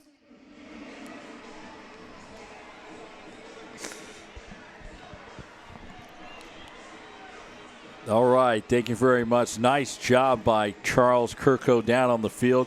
Excellent job with all the MVPs and the players and the coaches and the trophy presentation. What a heck of a job done here tonight. Wow. Thanking everyone who's had a part of this one. Once again, what a game it was for the American All-Stars as they wrapped this thing up in a convincing way. They win it by a score of 34-17. So, again, thanking everyone, our stats guys, our camera crew, everyone, my broadcast partner, Jake Bittner, Charles Kirko on the field, OD Sports. You were able to watch it on o-d.com, and also live sports coverage presented by Live Play Sports. Again, for everyone who's had a part of this one, I'm Skip Boyden. So long, everybody, from Orlando, where we've presented to you the Offense Defense Bowl 2015. Good night.